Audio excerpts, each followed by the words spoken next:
Japan and sold his tapes in Japan. He sold $29.99 Element 115 t-shirts on his website. He's gone on a bunch of podcasts.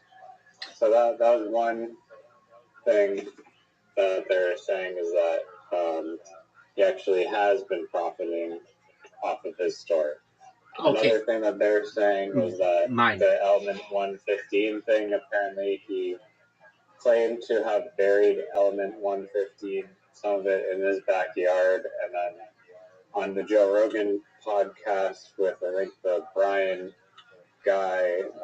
Not Brian. Joe Rogan. Not Brian. Was asking about him, about that. Jeremy Corbell. They apparently had a recording of Bob experimenting with one Element 115, but the VHS tape got either lost in the pile of other VHS tapes or taped over with Gossip Girls, or something happened to it, and he's never been able to prove that he actually had any of that Element. No, they show it in the documentary from yesterday. There's like a little puck that they have, and that's actually video that he had of it. And he doesn't want to say, yes, I took Element 115 from S4 because that's illegal. And but one thing they did say is when his boss Dennis Mariani called him to go to one of the casinos, and he met him at the casino, and Dennis Mariani just ignored him. And then Bob Lazar went back to his house. His house had been broken into, and then Bob's asked, "Was anything taken?" And he said yes, but he doesn't say what. And there's always been the insinuation that they took back that puck. They had some kind of way to get it back. Right. But that they do show that it's just like a puck that kind of looks grayish, copperish, and that's what I know about it. He says that there was like a little crosshairs that he made in it. That's all I really know about it. Okay, but back to the thing about profiting. You don't profit from podcasts. They don't pay you. Joe Rogan did not pay Bob Lazar to be on a podcast. Yeah, he has a book, though. Okay, because he got sick of people asking him about it. And it's not a very well-selling book. And on top of that, his T-shirts, I've never seen anybody wear his T-shirts. And if anything, he's trying to get people to know about the Element. Did he make a little bit of money on it? Yeah, but I don't consider that serious profiting. Who do I consider serious profiting? Jake Paul, Logan Paul, the guys who do that kind of shit, who have podcasts and do all kinds of public publicity stunts and that kind of shit. That to me is profiting. Bob Lazar never did any of that. Bob Lazar wasn't paid to go on KLAS television. He just wanted to get his story out there. Well, yeah, no, I'm just saying the Reddit post was saying that you could basically lie and then profit off this story with documentaries, merch, and his book. So he could have made millions of dollars for doing that. I don't know about millions. I don't know about millions. His friend Gene Huff, I think, if I recall correctly, talked him into making a documentary. And the reason why was because he got sick of telling the same story.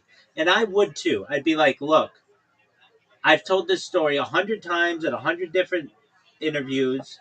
I'm sick of telling it. Just watch the video. And we're going to sell it at a normal price. It's not like he sold it for $150. That's profiting. To me, $29.99 covers the production cost, the video, and maybe a little extra coin in your pocket, but nothing crazy. You can see the way he lives. It's not like he has a giant mansion in the hills of Oregon. He has like a normal 2-story home with an area for horses, which I admit is nice, and then like a man cave, like a lab. That's it. He doesn't have a Bugatti and he's not living in the Hollywood Hills.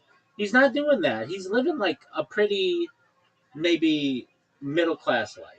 And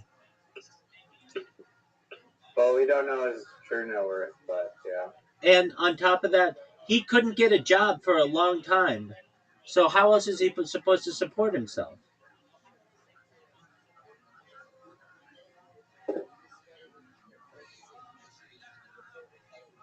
Okay. So Fair enough, I for guess. someone to be like in a Reddit post, he profited from this. There, there's an argument to be made. What is profit? Profit usually is extra money from an endeavor over and above just breaking even. Selling a $29.99 videotape with shipping and handling included is just breaking even in 1995. Selling T-shirts that have Element I don't know 150. how many copies of the tape they sold, Oh, but yeah, I don't know if it was an $80 million budget like the last one, that'd be quite the break even. no. There's nothing like that. There never has been. I know that I am a Bob Lazar homer, and I don't agree 100% with everything he's done, but I agree with 95% of what he's done, and probably would have handled it in the same way. And I think he's brave. I think he's an American hero. And what would I have handled differently? The procuring or whatever pandering charge, that would have been different. Um, I would have.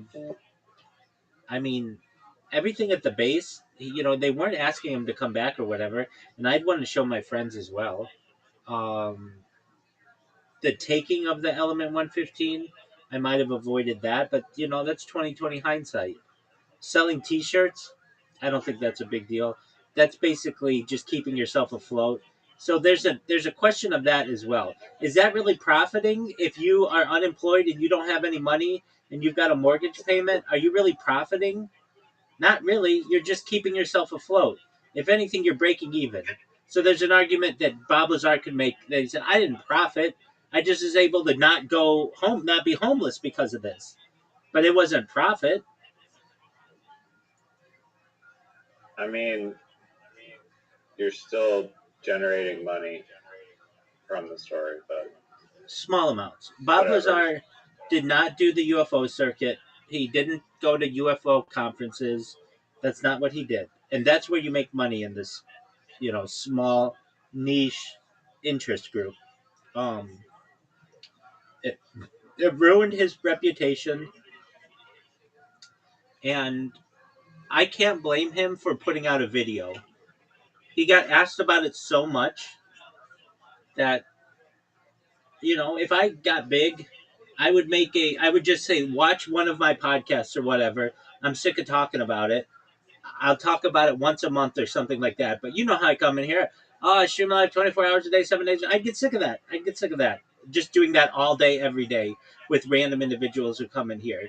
I do it, but I'm saying if I got big, I'm not going to continue to do that. I'm going to do it one time, have a really good video. If you want to watch it, you can watch it. Now, am I going to charge $29.99 for it? No. But it's a different world. Bob Lazar did not have the opportunity of a YouTube or a Vimeo or a Daily Motion where he could just upload a video and say, "Watch what happened." That wasn't a thing. Okay, all right, I concede. Um, It's can an I ask it's an excellent point. one question, and then I like to switch topics and pre-game discuss the Truman Show just a Absolutely, little bit. absolutely. You mentioned the alien human hybrid thing, Yeah, and I've Dolce heard base. rumors that in like China there's like, or I think you've mentioned it before, human Z, and also allegedly human pig hybrids, Yeah, that's different and though. like all these like different experiments on human beings. How likely do you think that actually is? 99%. Really? Yeah, I mean, I think it was already done in like 1920 in the Soviet Union, and there was something about it, like, if I recall, the female chimps do not like to be mated or something like that, uh, and so that caused some issues. But there's let me just look up the information on it, because then again, the China in the 1960s, like, basically, if we're talking about this that long ago, there's a high likelihood somebody has tried it. Some mad scientist under some government program has tried it. That was over 100 years ago. Yo, dog, if you take human sperm and chimpanzee sperm or chimpanzee egg, does it create a human Z, or what's it take to make a human Z, and why not? If that doesn't work, why doesn't it work? I don't think it's that easy to just take the egg and the sperm. That'd be too easy to do. It is I agree. biologically impossible for human sperm to successfully fertilize a chimpanzee egg or vice versa to create a human Z. Despite the high genetic similarity between the two species, while human sperm can penetrate the outer membranes of a gibbon egg, it cannot fertilize a chimpanzee egg due to species-specific surface markers and chromosomal incompatibility. The primary barriers preventing the hybridization include chromosome mismatch. Humans have 23 pairs of chromosomes, 46 total, while chimpanzees have 24 pairs. That makes me wonder if a Down syndrome person might be able to. This difference prevents proper chromosome pairing during cell divisions, leading to aneuploidity and non-viable embryos. Genetic divergence, yada yada yada. Okay, and post-zygotic failure. Okay, if even if fertilization occurred, the resulting zygote would likely fail the implant. That doesn't mean it would. Historical attempts, such as in the 1920s experiments by Soviet biologist Ilyana Ivanovich Ivanov, failed to produce any pregnancies, although evolutionary psychologist Gordon Gallup has claimed in 2018 that a humanzee was conceived in the 1920s and destroyed. No scientific evidence supports this, and the only famous case, Oliver the humanzee, was confirmed via DNA testing to be a chimpanzee with 48 chromosomes, not a hybrid. Okay, so do I think that this has been done? I mean, yeah. Sorry, yeah, go on. Yeah, I do. It just takes one. Well, it seems It, like the DNA needs to be compatible enough. Like you can, and in the wild, there's kind of hybrids that are crosses between like wolves and dogs, wolf dogs because they have similar enough DNA, or grizzly bears and polar bears and whatnot because they have similar DNA. lions and But tigers. I don't know. There you go. I mean, I'm sure there's a whole bunch of them, Absolutely, but zebras and um, horses, or zebras and even the mule, the donkey. A mule is a donkey horse,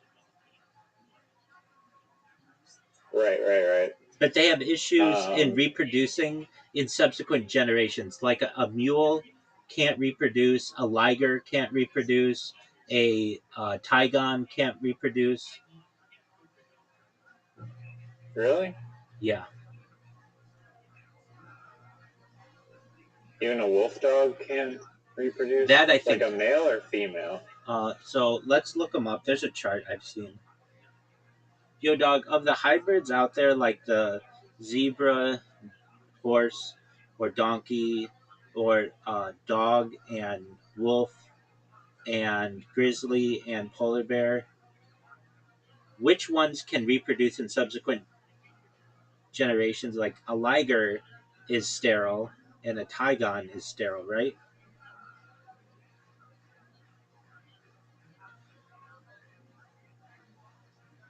Most mammal hybrids are sterile, but several key exceptions exist that can reproduce and form subsequent generations. Uh, okay, while male hybrids in mammals are typically sterile due to Haldane's rule, female ligers and tigons are often fertile and can mate with lions, tigers, or other hybrids to produce hold on. There's something like this. Something though gets fucked up. To produce second generation offspring like Ligers, Tigons, and Tilligers. Unlike the classic mule horse donkey cross or hinny, which are almost invariably sterile due to mismatched chromosomes, 63 total, fertile feline hybrids can pass on genes through backcrossing, a process known as introgression. Several other hybrid animals are fully fertile and can establish stable populations. Coyote wolf hybrids are fertile and have formed stable, evolving lineages across North America. Coy dogs, coyote dog hybrids can be fertile, with both sexes capable of breeding successfully up to the fourth generation. So that's the thing. Like sometimes the later generations get fucked up. Grizzly polar bear hybrids, Growler or Pizzly bears, are fertile and increasingly common in the wild as climate change brings the species into contact. Wolfins, false killer whale dolphin hybrids have shown partial fertility in captivity. In contrast, mules and hinnies are almost always sterile because horses and donkeys have different chromosomes. Similarly, while male ligers and tigons are sterile, okay, so there are some ligers and tigons that are sterile. The ability of females to reproduce makes the liger lineage unique among big cat hybrids. But there's something different about that. I'm not talking about a liger reproducing with a tiger. I'm talking about ligers and ligers and ligers and ligers and ligers, like creating a new kind of species. So hold on a second. Can ligers reproduce with ligers? And can tigons reproduce with tigons for multiple generations? This I thought was not possible. No, a liger cannot reproduce with another liger, and a tigon, often misspelled as tigon, cannot reproduce with another tigon to produce multiple generations. All male ligers and tigons are sterile, meaning they cannot produce viable sperm, which makes a liger or tigon pairing biologically impossible. So that's what I thought, and that's what I was referencing earlier. While female ligers and tigons are fertile, they cannot breed with each other because the male counterpart in either pairing is infertile. Instead, fertile females must breed with a purebred male lion or tiger to produce second generation hybrids. Uh, okay, so um, mammal hybrid Wikipedia chart. So there's a chart I've seen. It's really interesting. List of genetic hybrids. These are just ones that we know. So there's a zonkey, a zebra donkey hybrid, and a domestic canary goldfinch hybrid. So a chordate is a type of uh, black tip shark, and in Australia, there are a bunch of different fish. I'm not going into all of them. Amphibians, there is a tiger salamander and a California tiger salamander and a barred tiger salamander. Reptiles, a hybrid between um, there are like a yellow ball python and a wuma python. Um, I don't think crocodilians can, so that would be like a cool one. But hybrid of a gecko. Oh, okay, hold on, wait, maybe. Oh, a Cuban crocodile and American crocodile, but that's different than like an alligator and a crocodile. And a saltwater crocodile with Siamese crocodiles. So that's a little different, which is still cool. Um, Different kinds of sea turtles can do it.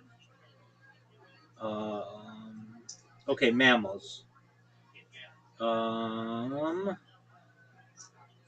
Horses can breed with a different kind of horse. It's called Kowalski's horse to produce fertile hybrids. Mule is a cross of female horse and male donkey. A hinny is a cross between a female donkey and a male horse. Mules and hinnies are examples of reciprocal hybrids. Kunga is a cross between a donkey and a Syrian wild ass. Hybrids between Przewalski's horses and domestic horses are fertile with 65 chromosomes. Zebrids, Z-donk or zonkey, a zebra donkey cross. Zorse, a zebra horse cross. Zoni or zebra pony cross. A Zetland is specifically a hybrid of a Shetland pony breed with a zebra. Hybrids between black and white rhinoceroses have been recognized. Zoe, DZO or Zoe, is between a domestic cow, bull, and a yak. A beefalo, American bison, and a domestic cow. I think that's going to be something, a beefalo. It seems like you can get more beef out of a cow that way. Zubron, a hybrid between a Wislet, a European bison, and a domestic cow. A Yakalo, a hybrid between a bison and a yak. Fertile hybrids between bongos have been seen in captivity. Some types of antelope and gazelle. African buffalo and African forest buffalo. Uh, Wild water buffalo and water buffalo. Okay, but if like you can't just get like a human and pig because their DNA is not at all similar. No, enough. but that has been experimented on. There have been leaked pictures of it, of basically growing human organs in other types of species. I've seen a human ear. I've seen a human ear on a mouse. Um, I've seen, but the big one, like people already are taking pig organs in and using them in their bodies. That's a thing. For what? For survival. Let me look it up. Yo, dog, what's the thing about pig organs in human bodies? Like organ transplants? The science between human organ transplants. Pig to human organ transplants, known as xenotransplantation, are a groundbreaking solution to the severe global shortage of donor organs, where genetically modified pig organs are implanted into humans to replace failing ones. The U.S. FDA has approved the first clinical trial in 2025 to test this procedure on 6 patients, marking a historic shift from experimental surgeries to standardized safety testing. Pigs were chosen over primates as the ideal donor species because their organs are similar in size and function to human organs. They reproduce rapidly in large litters, and they are less likely to transmit deadly viruses to humans. Genetic engineering uses tools like CRISPR-Cas9 and is essential to these transplants. Scientists modify pig DNA to remove molecules that trigger immediate immune rejection and add human genes to prevent blood clotting, creating 10 gene pigs specifically designed for human compatibility. Progress has been significant, with pigs now providing heart valves to 60,000 U.S. patients annually, and recent trials showing pig kidneys and hearts surviving in human recipients for months. While early attempts in the 1960s used chimpanzees and baboons, these were abandoned due to ethical concerns, viral risks, and organ size mismatches. Current research focuses on overcoming the remaining challenge of long term survival, as most human recipients of these organs in compassionate use cases did not survive beyond a few months due to pre existing clinical critical illnesses. So it's already being done.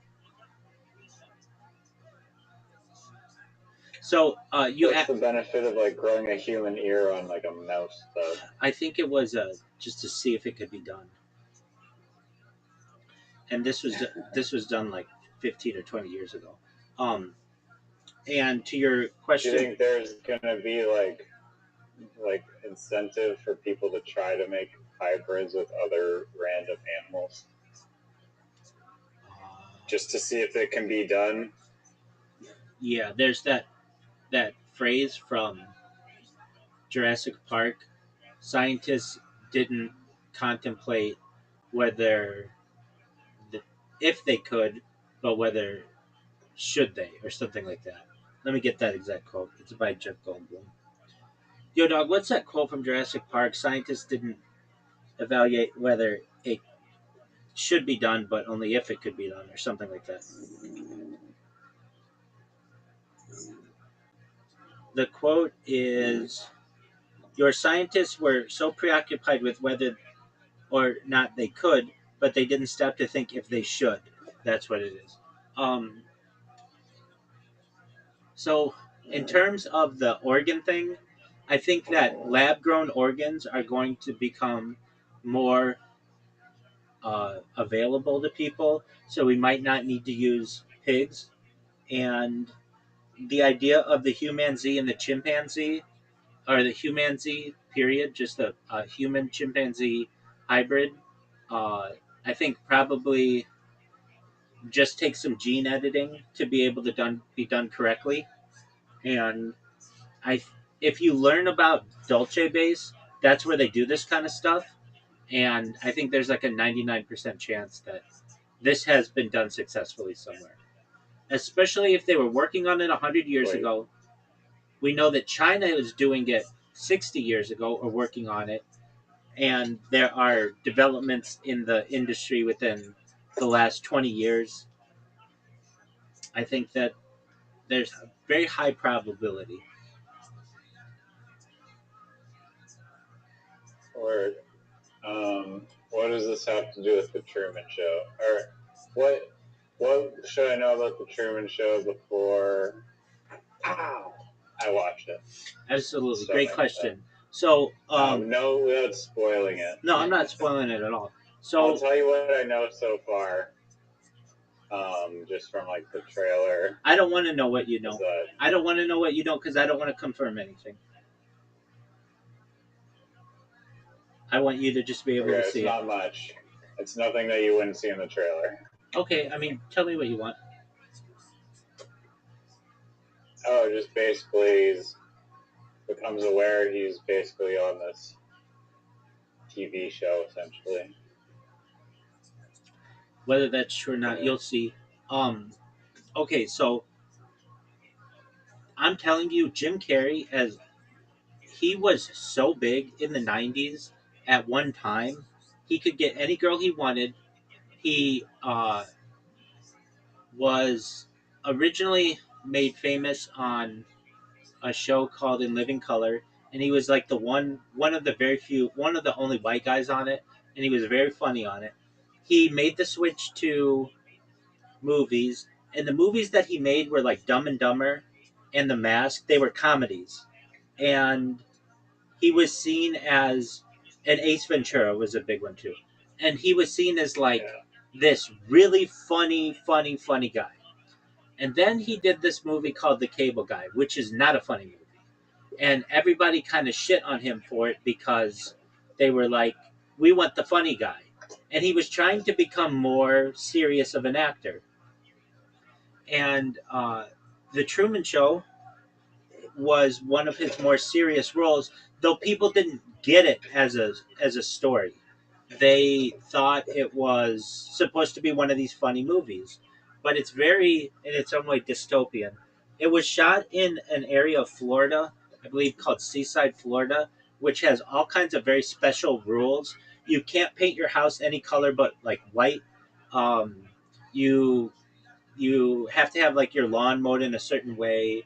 Um, like everything for the city is pre-planned, and they shot the show there, or they shot the movie there. Um, the way that I remember when it came out, and it was something that I wanted to see, but at the time there were just a lot of movies, and I didn't always get a chance to see them all. And um, but I did see it in. Uh, I had just read Plato's Republic in school, and there's this part of Plato's Republic called the Allegory of the Cave. It's very famous. Imagine a cave. I'm aware of it. Okay. And so the way that this movie was described to me was like the allegory of the cave, in that imagine everything that you knew was basically a lie and that was just put on by other people. And you eventually had the courage to turn around and become a philosopher king and walk out of the um, the cave. So there's that element to it.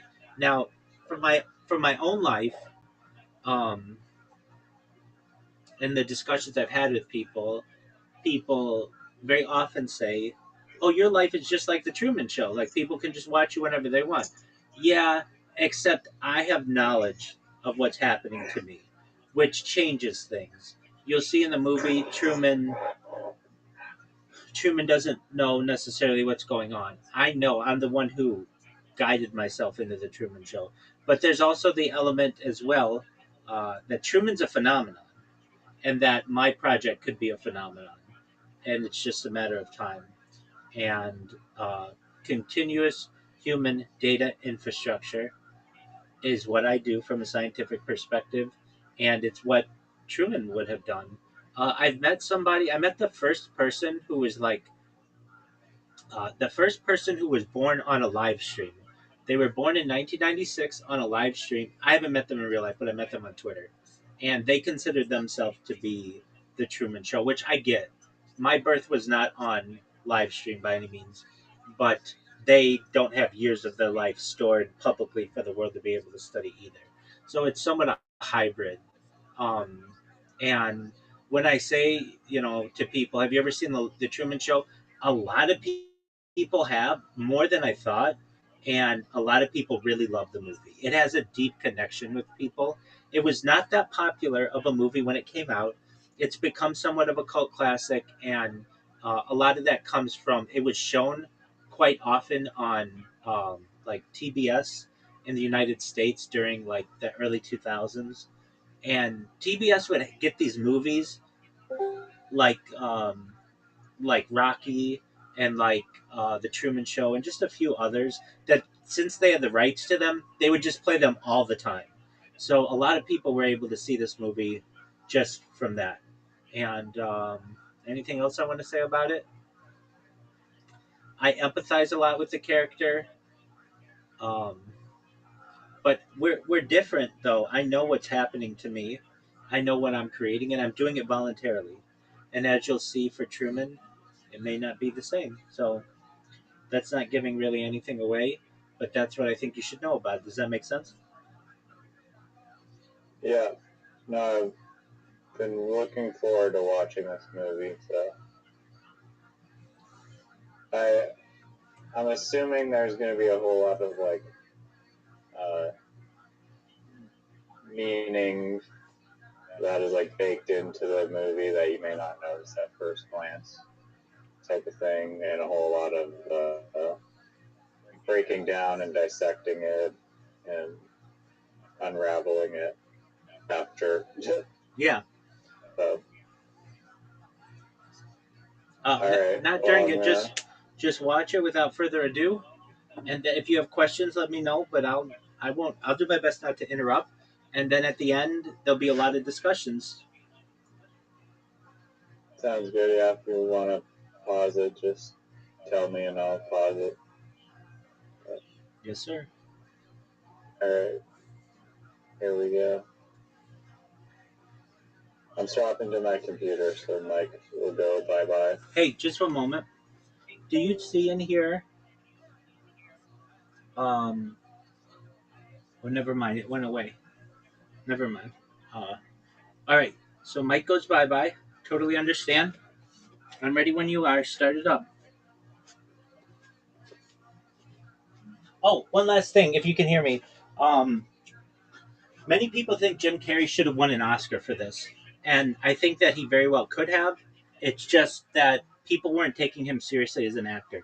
He had done so many funny movies, Ace Ventura 2, The Mask, Dumb and Dumber, that people were just like, he's a comedic actor. But he really showed what he could do with this role.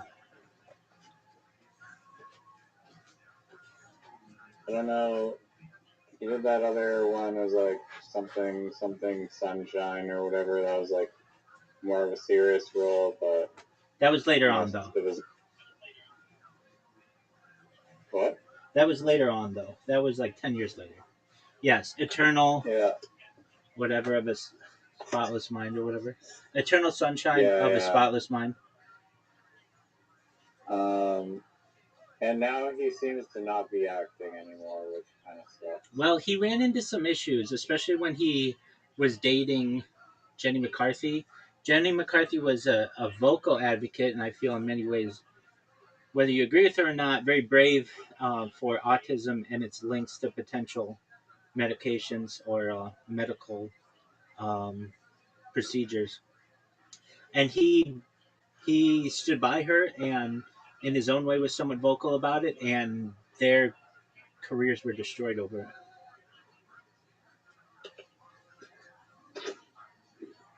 I did not know that. What did Jim Gary do?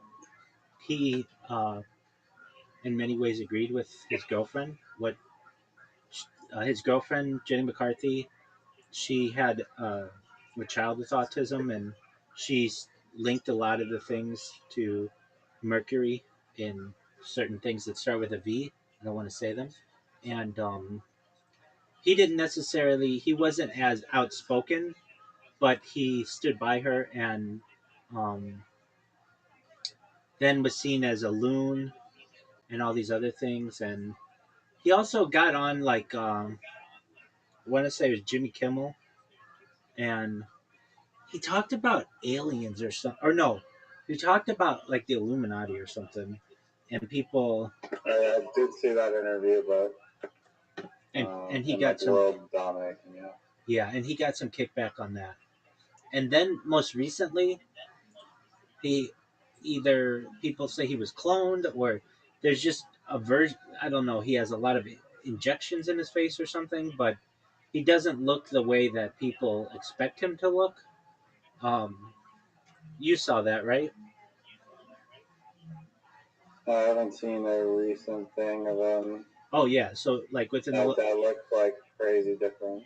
within the last month, people said that he was killed off and replaced with a clone. They said that maybe it was just bad plastic surgery. Um, I don't know. I don't know the answer. The last big movie I think he did was Dumb and Dumber, or Dumber and Dumber, or whatever it was. And but that he was in his own way at a very, you know what? Okay, I remember this. I remember I was gonna or I had a sleepover with some friends, and Jim Carrey was gonna be hosting Saturday Night Live, and he did. And do you remember the movie Night at the Roxbury? I know the one, yeah, with Will Ferrell. Yeah, that all came from a skit that Jim Carrey was on with Will Ferrell and Chris Kattan. Basically, they and like, as a little kid, we were obsessed with it. We were just like, Jim Carrey's the funniest person ever. But I remember him being on Saturday Night Live, and it was like that was the pinnacle of his career at the time. Like, he could not have been a bigger star. And I talked about this with your mom a little bit, but he had transcended the border from being a Canadian actor in the United States to just being a member of Hollywood. Yeah, word. All right, let me start the movie because it's already late enough. Sure thing. But show it's Jim Carrey.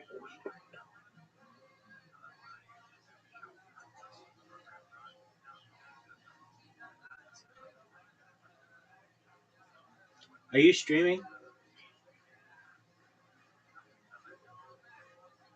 Riser. There we go. Shout out to Riser for streaming. He's amazing.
Why advanced defense technology feels like science fiction.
Those tapes to come out.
Meta.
Just hear my voice.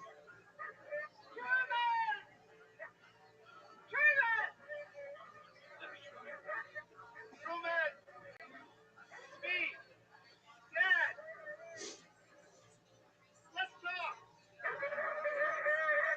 Yeah, I know. Just about done with the square.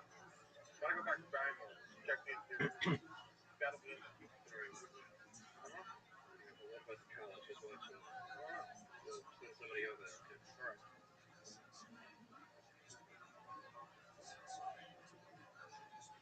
Manny, get down there now. Don't get too bad. These guys are going to go. Don't get down here. More light.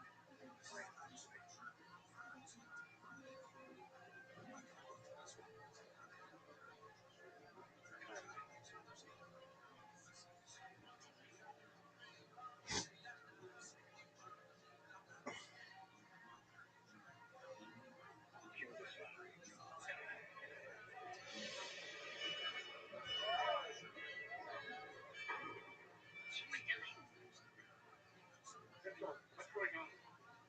You know that there's water circulating and technical theories. The media is having a feeding frenzy with this.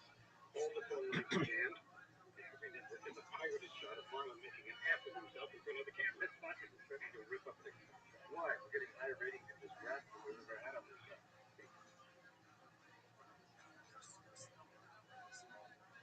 No fine.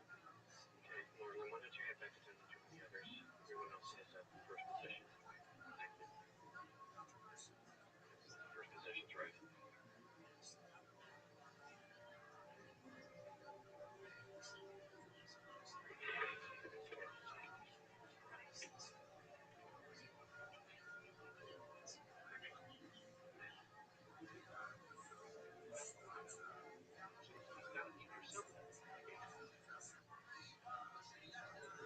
I'm watching it.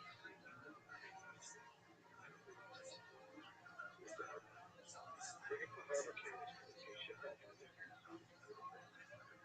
Some of them are out. Yeah, we have 4 of them now. We have to pick up the cameras up. We can't do that.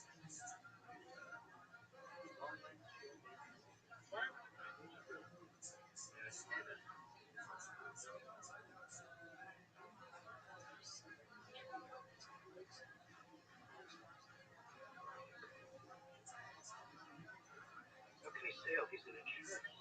He's terrified of the water. Resume transmission. Resume transmission.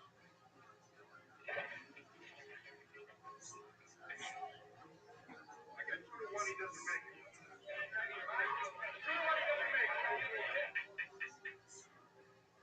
Just leave him in the car.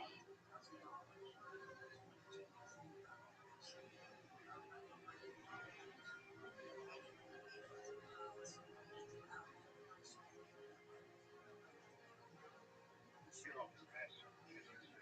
Former captain. Captain. There. It's our hero show.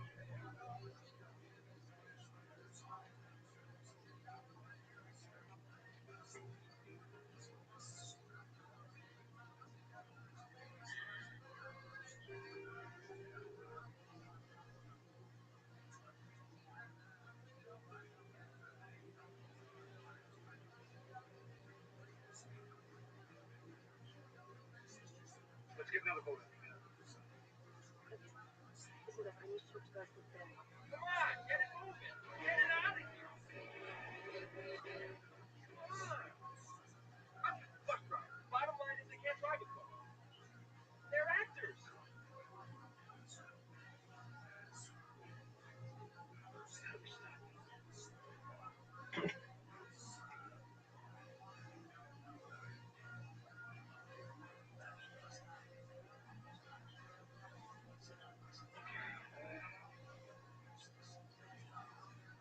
The access in the weather was I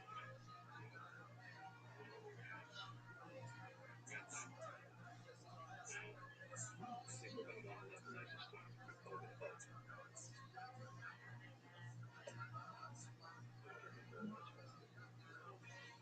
be too far.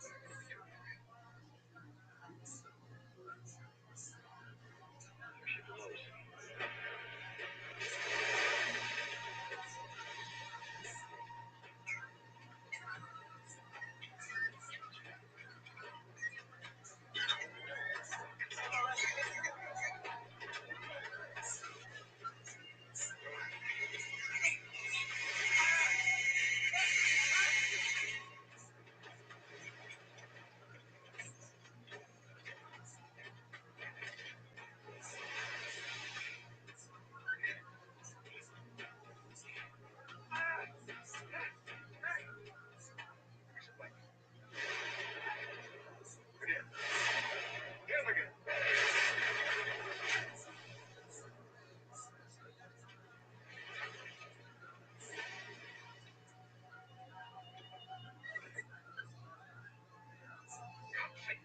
The whole world is watching. We can't let him die in front of a live audience. He was born in front of a live audience.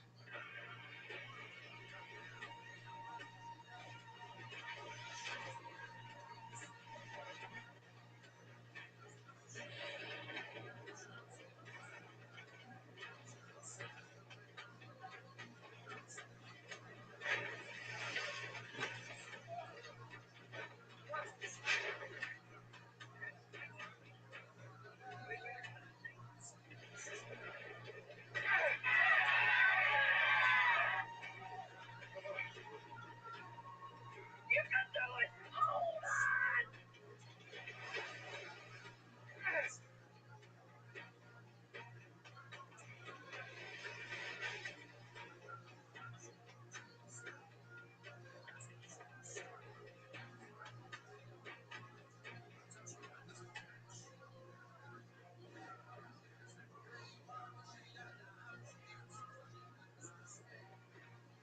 Is that the best you can do? You're gonna have to kill me! What can we do with the drunken sailor? Okay, studio at the end. Cease trace from shape run. We do with the drunken sailor, and I am the morning. Increase the wind. Increase the wind! I am telling you for the last time. Barry, capsize. Give him over. Damn you! You caught his time to spell. Shut up! He's gonna drown me. Doesn't even care. Do it. Do it!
You lied to the whole world.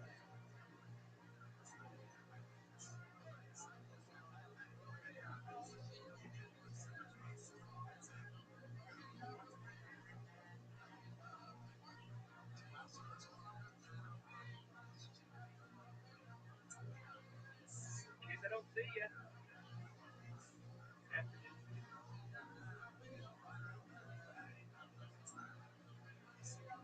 Yeah.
Oh, look who it is.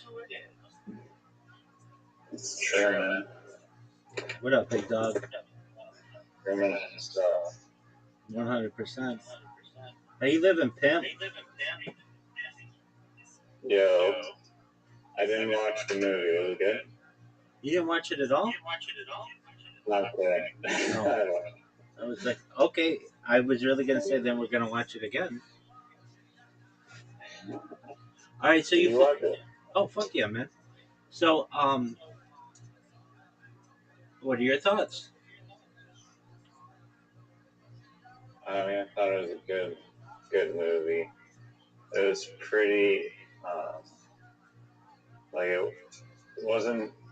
I know it's probably not a horror movie, but that one scene where he's like, the wife is in the kitchen and then starts doing like Cocoa Puff ad, and then also the scene before that where like the nuclear people surrounded him and captured him, but primarily like the scene in the kitchen with like when like the knife or the wife pulls the knife out on him. I just found that like very like analog, or sorry, not analog, unnerving and horror like just the vibes of it was like almost like a subconscious feeling that I've like had before of like, I don't know, breaking the fourth wall of reality, and that scene was very like freaky to me, but it was an amazing movie overall. You think it's also, yeah, the rest of the movie was still kind of creepy, but I found those scenes the most scary. You think it's amazing?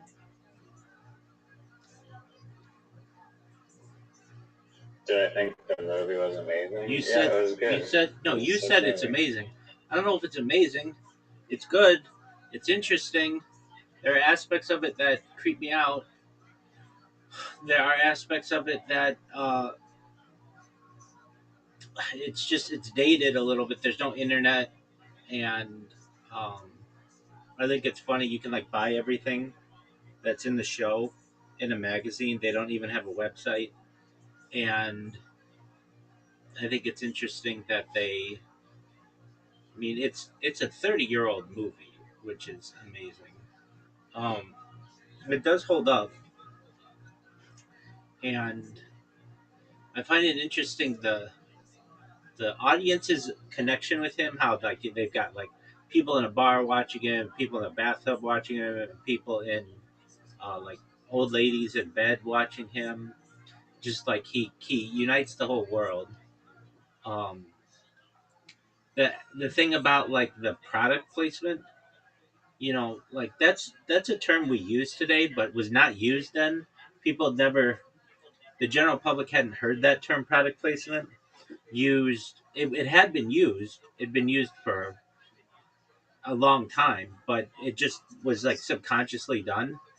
I find it interesting where she's like, uh, the wife kind of gives away some of the. She's like makes him suspicious when she's like, "Do you want some cocoa or whatever?" Or like she's like, "Maybe you don't need that lawnmower. You need this kind of lawnmower or whatever." Um, and if you think about it, if what Edward Snowden said is true, that Truman Show lifestyle has happened to all of us in the Western world, with the ability of the National Security Agency to be recording every moment of every day on our phones, even making it so that you can't remove the battery on your phone so that the microphone continues to work. That's that's interesting, and I really think in the future, perhaps the United States will be overtaken someday by some other organization or absorbed or something, and all of its data on people historically may be brought to light like we've done to the Roman Empire. And if that's true, then literally people could be watching your life since birth, just like the Truman Show. Um, Sorry, what was that? Like with like with video footage of my life Yeah. from my old cell phone, or just like newborn babies with their next gen cell phone? No, with you. Like you were born in, I don't know, around 2000, and any computer that has the Energy Star label on it, which is like most definitely what your parents had, if they had a computer, uh, all of that has a back door. All of that software has a back door, and um, with smart TVs, they all have microphones in them, and some even have cameras. And your own cell phone, your parents' cell phones, all of that has been tracking you. And then certainly just the anytime you go outside, there is already a program. I forget the name of it, but there's a defense contractor that literally records everything from satellites down to they have an incredible zoom that they can uh, on the center line of the FIFA World Cup, they can count the stitches on a soccer ball. That's how good their zoom is. And I've seen this technology used like in a PowerPoint. They showed a video. Basically, every time you go outside, everything from above is being recorded.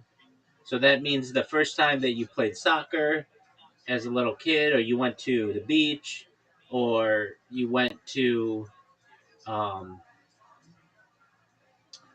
the playground. That's true. I was thinking about it for like crimes and stuff. I wonder how many people have been caught by satellite data recording their vehicle.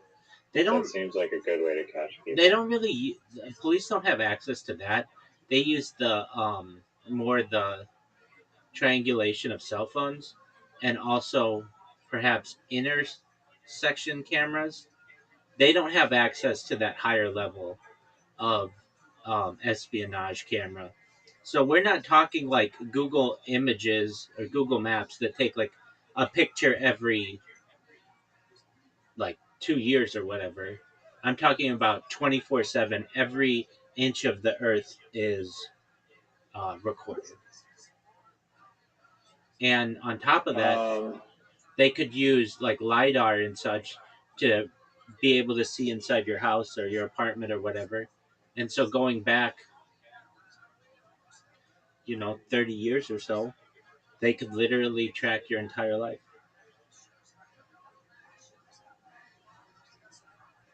yeah, no, that's true. Um, but if everyone's life is tracked, then it's not like the Truman Show, because his life was like special as it was tracked and recorded. Agreed. There's something interesting in that all of those people's lives might be tracked and they don't even know it. And they could have been Truman shows of their own. Well, it's very meta. Um, yeah, the Truman Show, the ending was always interesting to me. Like, he doesn't get upset. I'd be pissed off as fuck. I would be really mad. And he's Yeah, just I like, thought he was gonna like say fuck you or whatever at the end. yeah, He kept it classy. exactly. And then he just goes out the door. And then that woman, like, runs to go find him. But we don't ever find out what happens to him. In my opinion, they could have made a really excellent sequel to it. But it is really good in itself. Um, as a movie in itself. I've always thought it was What interesting. would you include in the? Okay, go on. Sorry. What would I include in the sequel? Just him Yeah. basically, um, what do they call it? When you, um, well, he could have a press conference and talk about his suspicions, like when he first started thinking something was off, and they could be united with his dad and united with that woman, not Oh his. yeah, that that was such a strange thing about the movie is that they showed him and his dad hugging, and then you don't see or hear from the dad at all ever again. You don't hear Truman mention that at all. But that was like Truman's world. So what the fuck? Right. Um, Truman and I have some things in common, and especially early on my streams, I used to go to the ocean and hit golf balls, just like he does. and I don't like deep water. It freaks me out, and I know it does the same to him. And I just think about how much space there is between me on the water, between where I am on the water and the ocean floor, and that's just always freaked me out. Um, and those are two big things Oh yeah, that have they always didn't. freaked me out. I heard in the movie that they like brainwashed him into being afraid of water, but it seemed more like he was just afraid of it from the boating accident with his dad, since he believed that his dad died. Exactly. In the water. I think that was the brainwashing aspect of it. Um, and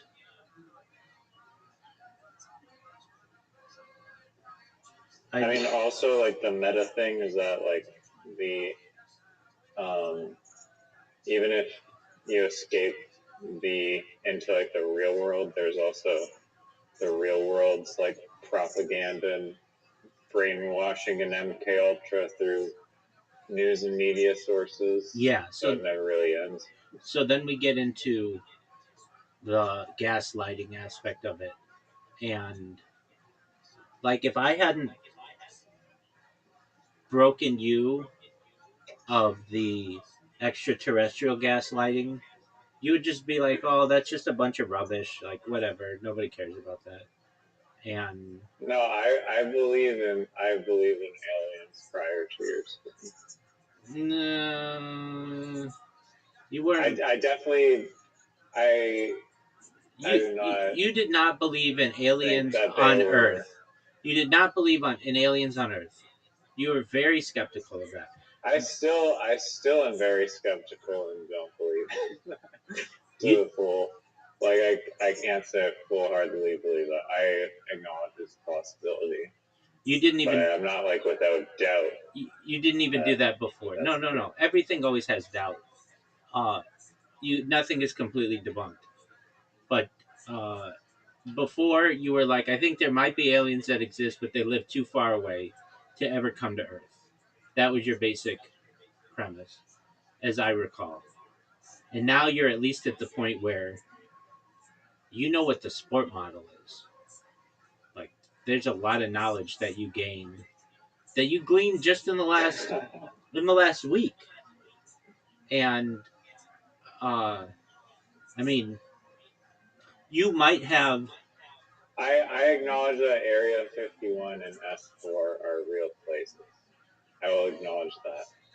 Okay, well, you didn't even. I won't confirm or deny whether those UFOs actually exist within that place. Okay, I understand. I can't confirm or deny it. I'll be agnostic to that. Okay, no, I understand that. But even before we met, you might not even confirm that Area 51 is a real place, even though it was. No, I knew that was a real place. Okay, what about S4? You didn't know about S4. Dog, you can't. I may have heard of it. Honestly, you can't tell me you knew about S4. Okay. And to at least break you of that type of programming is difficult. I mean, it's still. I understand you're not like I'm 100% on board that that's exactly what happens. I get that. That's a hard thing to come to, and I wouldn't want you to do so. Okay, but here's one I know I fixed is the moon and the Apollo program. You were on board with the Apollo program, 1969, July 20th. We landed on the moon. Everybody knows that, and I think there's a lot of evidence that shows that the Apollo program was a lot of. Yeah, no, I concede to that for sure. Okay, so that one, and I'm proud of you. And that one is like, everybody's staring at the wall of the cave, and somebody, taps you on the shoulder and is like, "Hey, look at this," and then you start to look at, and you're like, "Whoa, what is going on with this?" I mean, we had the Artemis 2 missions that just splashed down in San Diego. I don't think I mentioned them once. I don't think I've ever said the word Artemis on the stream until just now. Just to show you how little I give a fucking shit about that, because I know what happened with Apollo. And I think it's funny the headlines that were going around that, like, it was something like some British Twitch stream had 50 times more live viewers of this gamer playing League of Legends or something than the live stream of Artemis 2. Uh, it's just the idea of fool me once, shame on you, fool me twice, shame on me. I'm not at a point where I believe that. So then there's this interesting question that, all right, Rabbi, so you think that vehicles come here from like many light years away, like 39 light years away, perhaps, or many light years away. How are they able to do it, but we can't even get to the moon? That's like a great question, wouldn't you? Don't you think that's a good question? Well, they can do it because they are millions of years more advanced than us. That's true, and they can. The big thing is the Van Allen radiation belts. That's the big thing. Once you get past there are other issues though. It's not easy. One is micrometeorites that just tear through um, the shells of crafts. Another one is the heat and the cold. In the shadow of the moon, it's like negative 200 degrees Celsius. And in the sun of the moon, it's like hotter than the inside of an oven. Like, that's incredibly hot.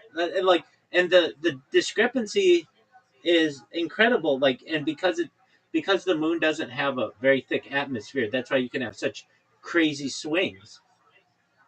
Um, Right. and That's a good point. Yeah. And it's hard to believe that they would just be like bouncing around in their spacesuit in like an oven playing golf inside like an oven. And they brought a car. Like the golf ball would be like melting. That's a great point. Yeah, and they brought a car there.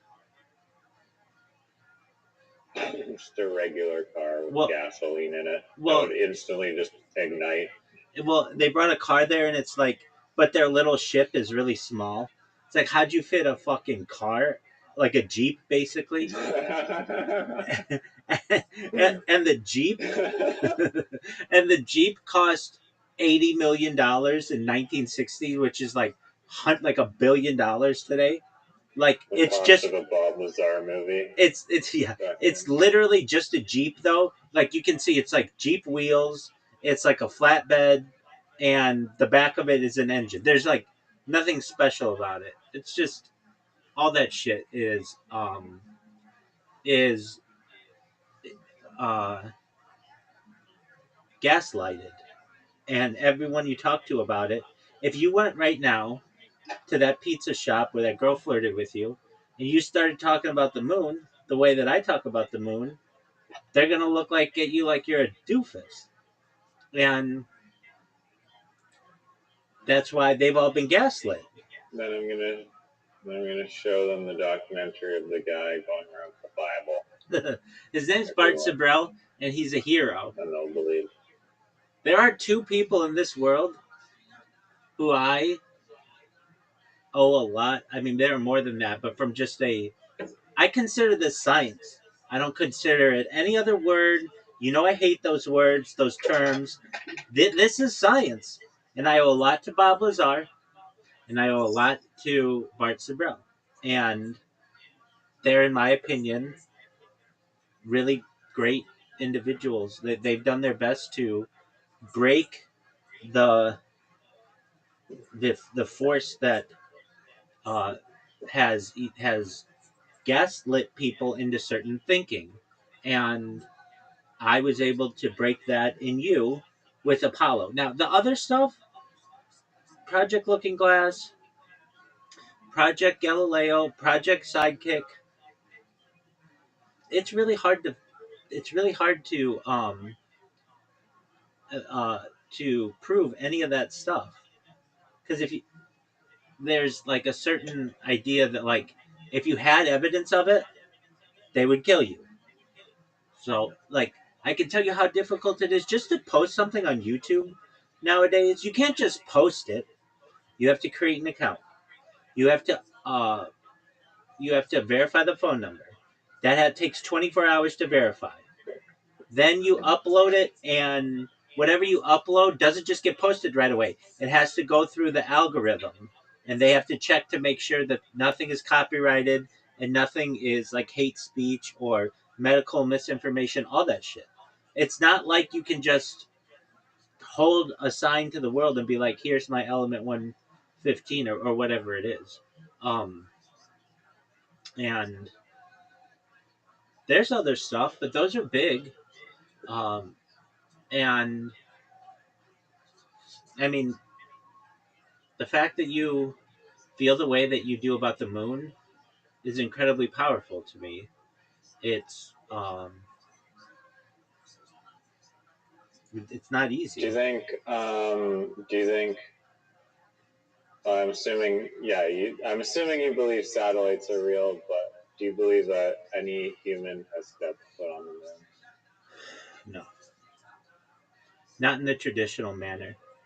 Maybe some hybrid program or maybe some alien abduction, but no, no. That to me, just the science behind it. It's like being in an oven. Like on top of that, like what temperature oven? 300. It boils water. What is the sunlight temperature of the moon?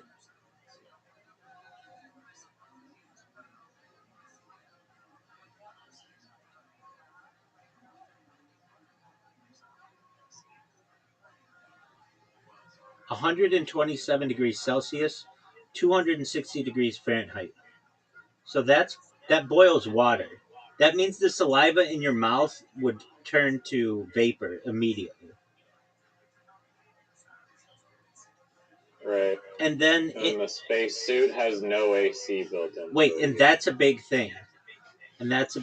Think about it. It's literally like nylon. Exactly. To make it hotter. Thank you. Exactly.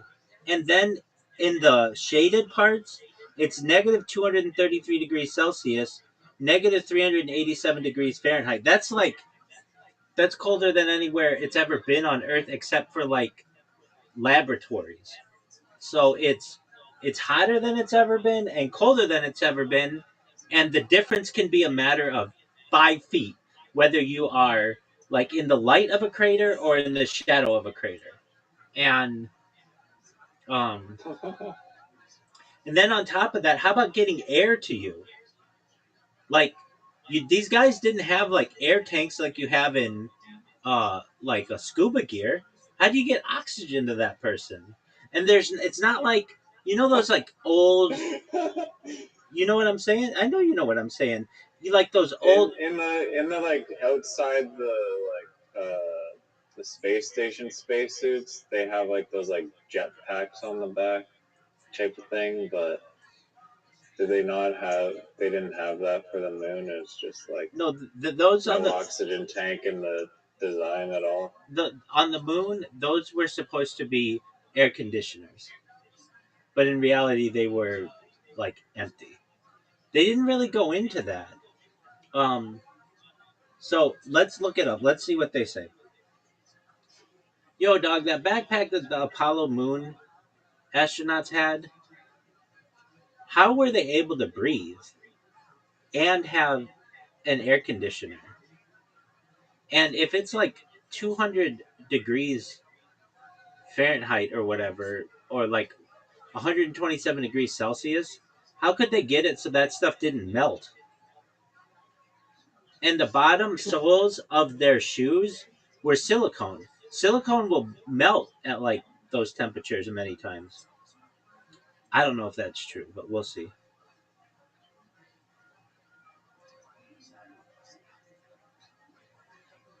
Oxygen supply. The backpack worn by Apollo astronauts, the portable life support system, provided pure oxygen for breathing. If you know anything, pure oxygen is not good for breathing. Even what we're breathing right now is only like 27% oxygen. Well, they can dilute it probably, but you'd still need ambient air, which is not existent. But I don't know. The suit operated at a low pressure, about 3.7 psi. There is no ambient air, which a In lot. like inside of the suit itself, maybe. Okay, the pure oxygen environment was safe because the astronauts pre-breathed pure oxygen before the EVA to purge nitrogen from their blood, preventing decompression sickness, the bends. The PLSS contained oxygen tanks that supplied breathable gas throughout the moonwalk. As astronauts exhaled, carbon dioxide was removed using lithium hydroxide scrubbers, preventing CO2 buildup. A small amount of oxygen was continuously added to maintain pressure and replace what was consumed without a computer. Keep that in mind. They had no computers. Like their computer is less. The whole program is less than what's in my cell phone. It's less than what's in a Casio watch. Like you're telling me that you're able to keep these levels perfect with no computer?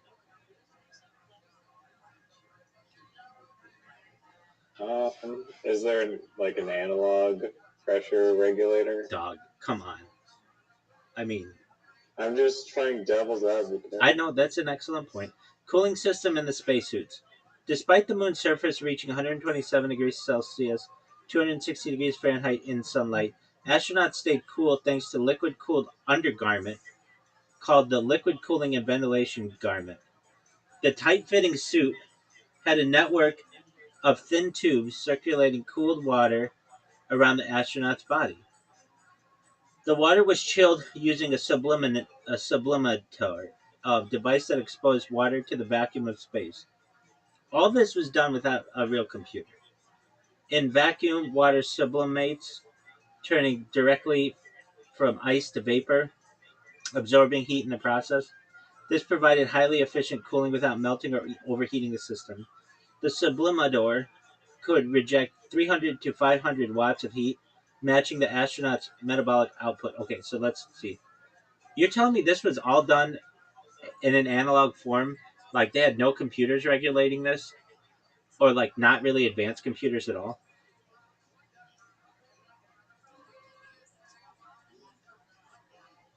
The Apollo PLSS backpack did not use a digital computer to regulate life support. Instead, it relied on analog electronics and mechanical systems to control monitoring.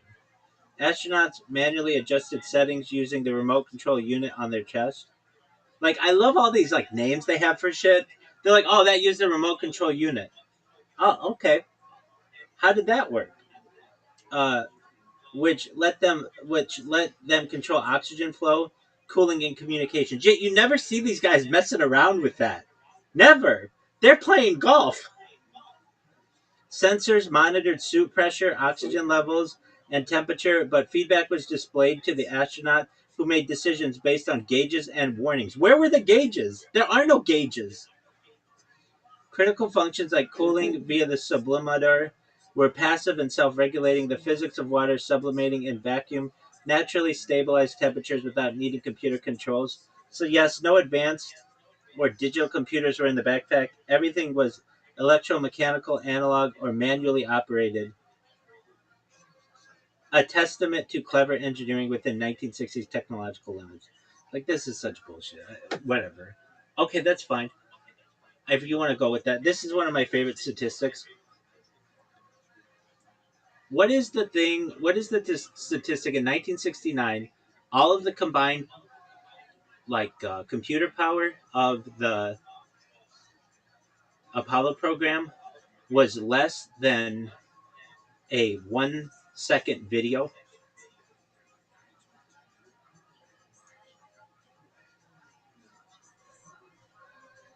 Yes, the combined computing power of the Apollo program in 1969 was far less than that of a single modern smartphone, let alone a 1 second video file. Well, a 1 second video file is less than a single modern cell phone, but okay. The Apollo guidance computer had processing speed 0.043 megahertz. Some sources say 1 to 2 megahertz. RAM 4 kilobytes. 4 kilobytes of RAM. ROM 72 kilobytes. In contrast, a modern smartphone is 100,000 times faster, contains gigabytes of RAM, over 1 million times more memory, can store and play high definition video effortlessly. A 1 second HD video requires millions of times more data processing and storage than the Apollo system could handle. In fact, just the memory of a modern phone exceeds the total computing capacity of all systems used during Apollo. And they're like live streaming it. Right. Exactly. Live streaming them playing golf from space. Exactly. It's just like, okay, if you want to believe that, that's cool. I have been I've been breaking people's gaslighting on this issue for 20 years, and people come back to me and they're like, I was having this conversation with a colleague and neither of us believed that we've gone to the moon, and I couldn't believe I found somebody else who thought this. It's like, yeah, we're out there. And if you talk to people in other countries, it's the statistics are way higher. Like outside of the UK, Canada, and the United States, it's way higher. And then there are some countries allegedly that say that that was just all a ruse, that wasn't that that never happened. Like they publicly say it. So with the Artemis 2 or whatever, believe what you want. With Area S4, believe what you want. When I was a kid, they said that Area 51 didn't exist. And then the Obama administration was forced to say that it did exist because they had to go to Congress to expand its real estate that it had, the property, because zoom levels on digital cameras had gotten to the point where they could take really good pictures of the base. So they had to acknowledge this. Had that not been the case, the advancement of the zoom, they still wouldn't um, have acknowledged it.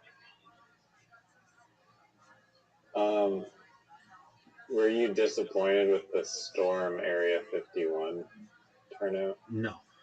Because there's like 50,000 people on Facebook that are like, we're going.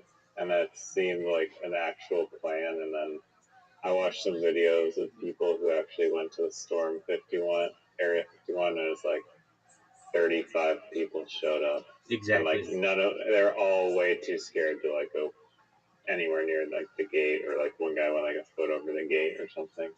Yeah. That to me was I just wrote a paper about this. It's called a publicity stunt. When I was a kid, right, so they would have things called publicity stunts. And I did some research recently and wrote a paper that's published, rabbirothschild.medium.com, on this subject, that around the year 2005, corporations started to no longer label things as publicity stunts, and they would just call them viral moments or something like that. In the past, though, if you were to put something like that on, there would be editors at newspapers who were like real news people who would be like, this is a publicity stunt. Don't believe this. This is fake. But those people lost their jobs. And like another thing that used to be really big when I was a kid was the paparazzi, especially in LA. You would see paparazzos, which are like the male paparazzi, and the paparazza, female paparazzi, people who literally would just sit in front of restaurants and wait for celebrities to go in. That all went away with the advent of social media. When people would just upload their life, it didn't all go away. It still exists.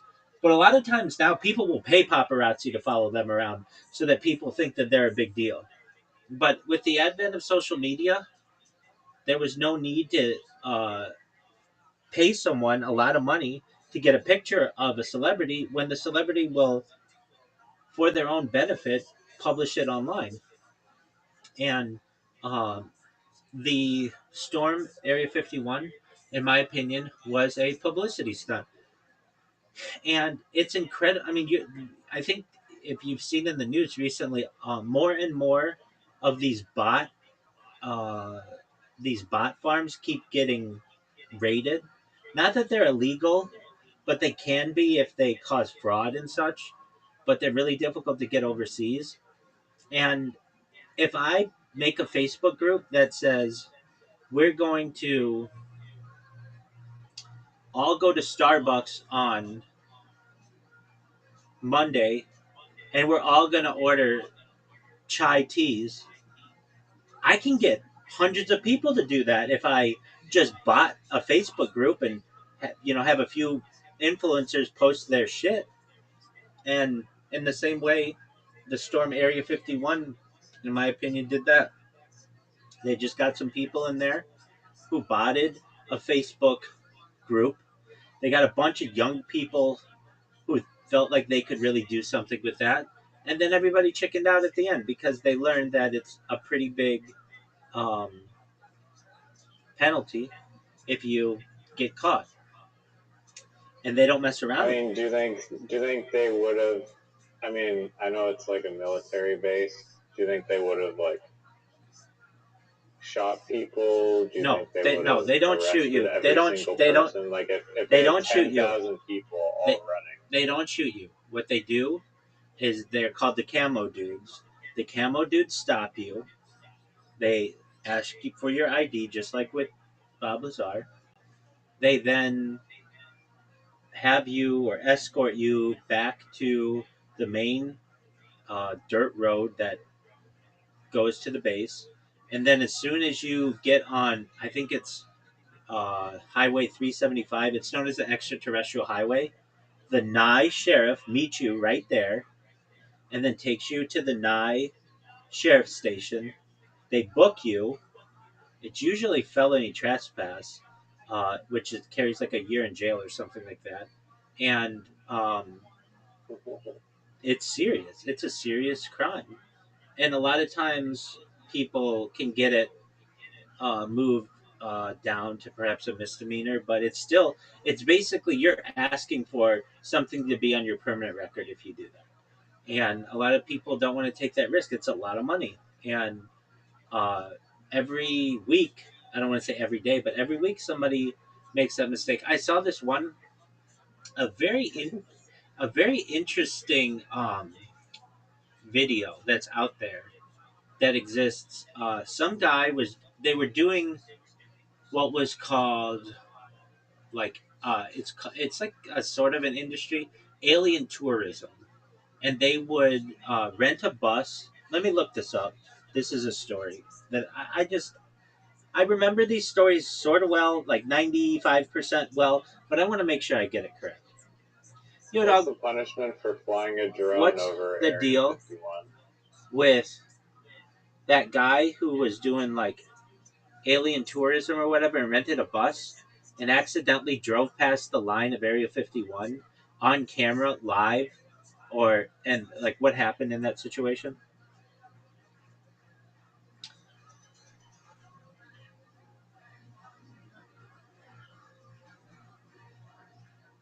I thought it was like a gate, so you could only get there like on foot. No, there are multiple entrances. One of them has a gate, one of them is just a sign. The incident you're referring to involved a tour bus driver named Dennis Ryan in 2014. Ryan was driving a group of tourists for adventure photo tours near Area 51 when he became distracted by a passenger's question about sports books. He accidentally drove past the warning signs and trespassed onto the military base. The whole event was caught on camera. Within moments, a white military security truck pulled up, and armed guards, known as camo dudes, ordered the group out.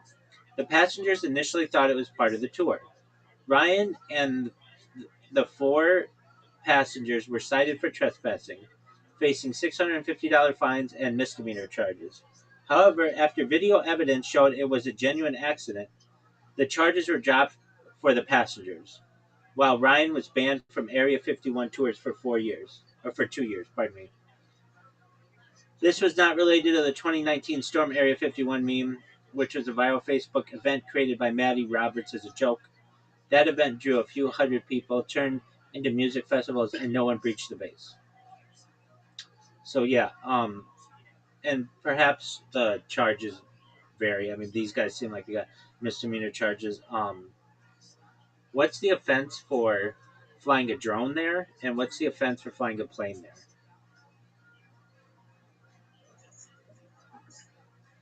Plane, you'll get shot out of the sky, according to that guy earlier. Flying a drone or plane over Area 51 violates restricted airspace R480N enforced by the U.S. Air Force and FAA. For drones, immediate consequences: military uses GPS jamming, spoofing, or shoots it down. Legal penalties: fines of up to $250,000, imprisonment for 3 years, and permanent seizure of equipment. Additional charges: trespassing, espionage under the Espionage Act, or threats to national security. For planes, military interception: fighter jets may escort or shoot down unauthorized aircraft. FAA penalties: fines, pilot license revocation, and criminal charges. Even in emergencies, landing at Area 51 is not permitted and results in an arrest. The airspace is restricted from ground to infinity, and violations are treated as serious national security threats. Now, that's all cool and stuff, but when I was a kid, the thing that was really cool, or we felt was really cool, was they had a type of technology that could sense when someone was walking. What is it called? Um, Yo, dog, what's the thing? It's like it can sense. It's not. It can sense like it's some kind of detection, motion detection, on the ground. And what's the penalty if you get one of those boxes at Area 51?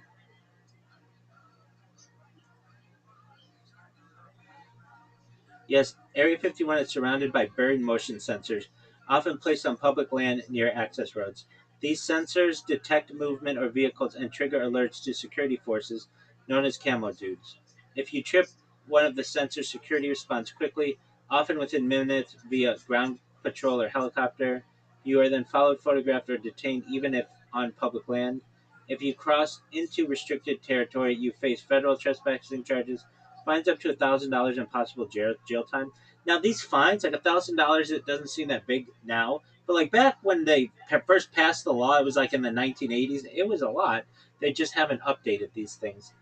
In 2003, investigator Chuck Clark exposed these sensors by locating and documenting over 30 buried devices. The government later raided his home, and he was charged with interfering with a national defense communication system. He avoided jail by paying restitution for one missing sensor. So yeah, that was always the big interesting thing, that like there's a type of technology that can know where you are on the ground, like where you walk. That 30 years ago was like mind blowing technology.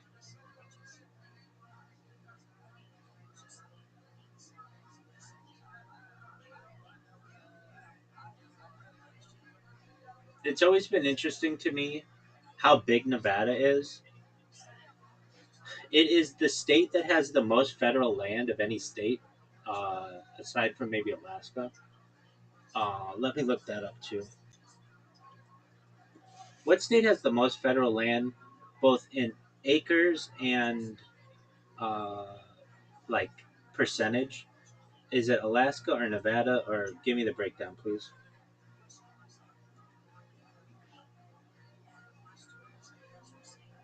Alaska has the most federal land by total acres, about 223 million acres, more than any other state. Nevada has the highest percentage of federal land, 80.1 to 84.9, depending on the source, meaning over four-fifths of the state is federally managed. So, what does that mean? Or what am I saying? I'm saying that the I am saying that most of Nevada, when you see it on a map, is not like you can't drive through it. It's like federally managed. It's a weird state. Why? Why do they need someone in the desert? Yeah, good question. We'll get there. Dude, how you living, pimp?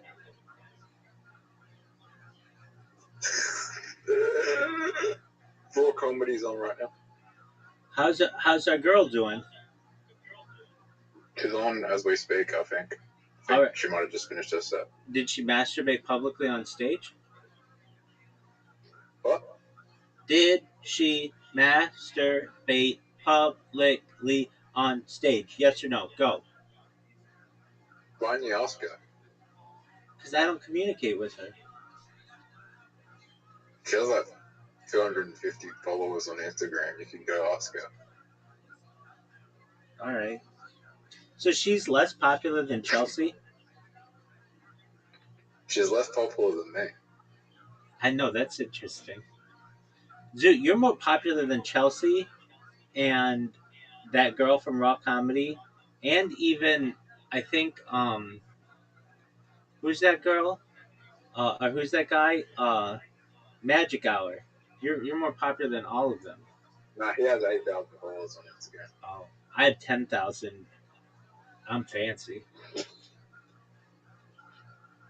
Yeah, I've had friends with like 200,000 followers. All right. Well, I have friends with 1,000,000,000 followers.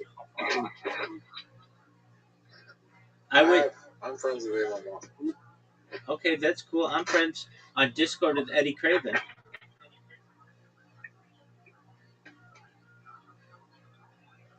All right, Zoot, have you ever seen the Truman Show? On Twitter Spaces. On Twitter Spaces? That guy who sucked Obama's dick, or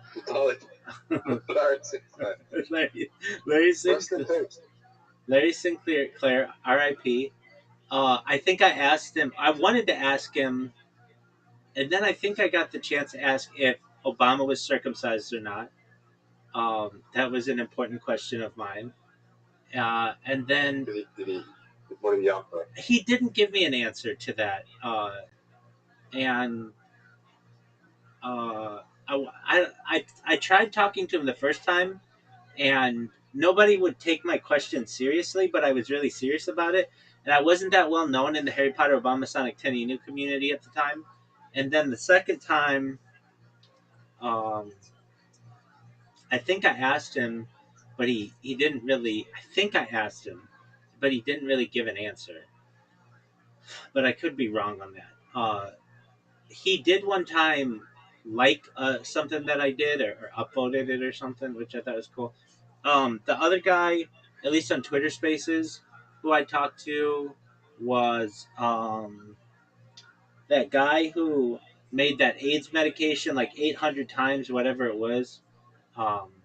That former CEO. Uh, those are big Twitter Space people. And like some UFC fighters. On my stream, Dr. Disrespect was on my stream, who I actually talked to. I talked to Amaranth. Aiden Ross was in my YouTube. And, I know who the most famous person was. She was on Instagram. Katie Kirk was in my Instagram. She's by far the biggest person. She's a big celebrity, though.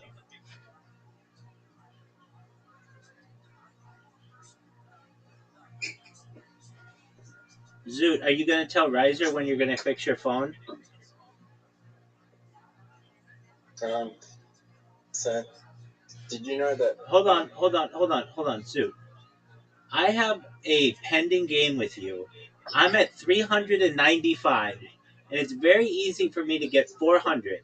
All you have to do is fix your screen. Now, Riser, if you're listening, this is what Zoot does. Zoot's like, I'm going to go to Melbourne. I'm going to fly there. It's only like an hour. It's only like a few $100. I'm going to get a hotel. I'm going to go to Raw Comedy. He had all these plans. And I'm like, you're not going to do that. You're not going to do that. You're not going to do that. He's like, yes, I am. Yes, I am. Yes, I am. Then he fucking 86'd his phone by chucking it at the wall so that it doesn't work anymore. and he always wants to play games with me, but then has to quit halfway through because his screen doesn't work. And then I told him to use the money that he was going to use to go to Melbourne and just sit on his thumb, and instead fix his phone. Riser, what are your thoughts? So he's trying to Truman Show and escape his little city and make it big in Melbourne. Well, that's the thing. He wasn't even going to perform there. He was just going to go there, see if he could hook up with a chick. Oh yeah, he just wanted to go there and see fucking Chelsea and the poet lady. Yeah, exactly. Rabbi, did you watch Justin Bieber's Coachella stuff? No. Why not? Because I watched the Truman Show. Riser, or Zoot, have you seen the Truman Show?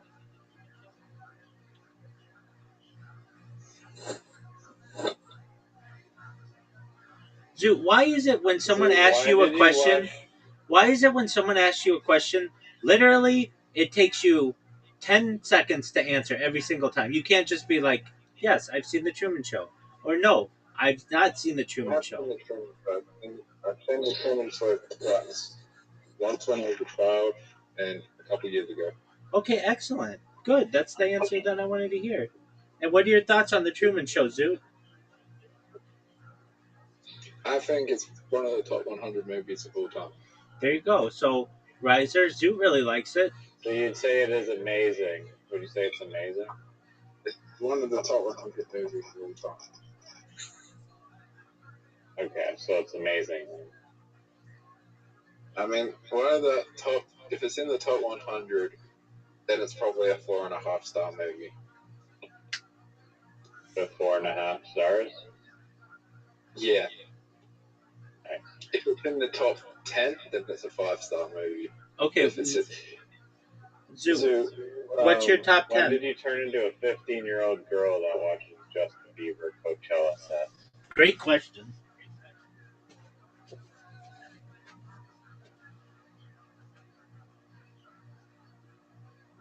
You're the one that was excited for his album to come out.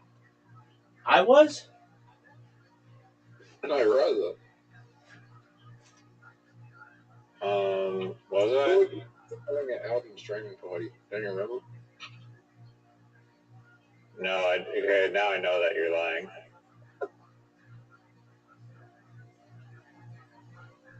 I did like a few songs on that album because they're very Michael Jackson. But I'll I tell don't you go out of my way to watch his Coachella set. I'll tell you something. Most Justin Bieber fans aren't 15 years old anymore. They're our age. That's a good point, yeah. But they were 15 when he was becoming popular. They were 15 when I was. And they were girls. For the majority of them. Yeah. To be honest with you, I don't know one American man who likes Justin Bieber I remember that much. Like Maybe a little. going to school and like all the guys hated Justin Bieber and they're making fun of Justin Bieber and I'm just like, I was thinking to myself, you're just jealous. This guy's going to be rich as fuck and he can have any girl he wants.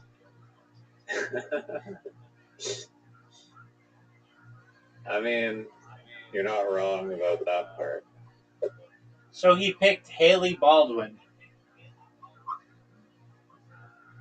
Yeah, he picked a girl that looks like a tree stump. On a good day. He picked the girl that's uncle can't shoot. He's the worst shooter in the world.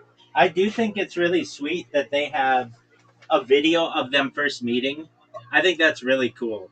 Like, incredibly cool that if you've ever seen it, her dad, Stephen Baldwin, who's like a pretty big actor, wasn't that big, but okay, somewhat, introduces, like, meets Justin Bieber and introduces him to his daughter, and they shake hands, and it's like, and then they would get married. Like, I think that's a really sweet video.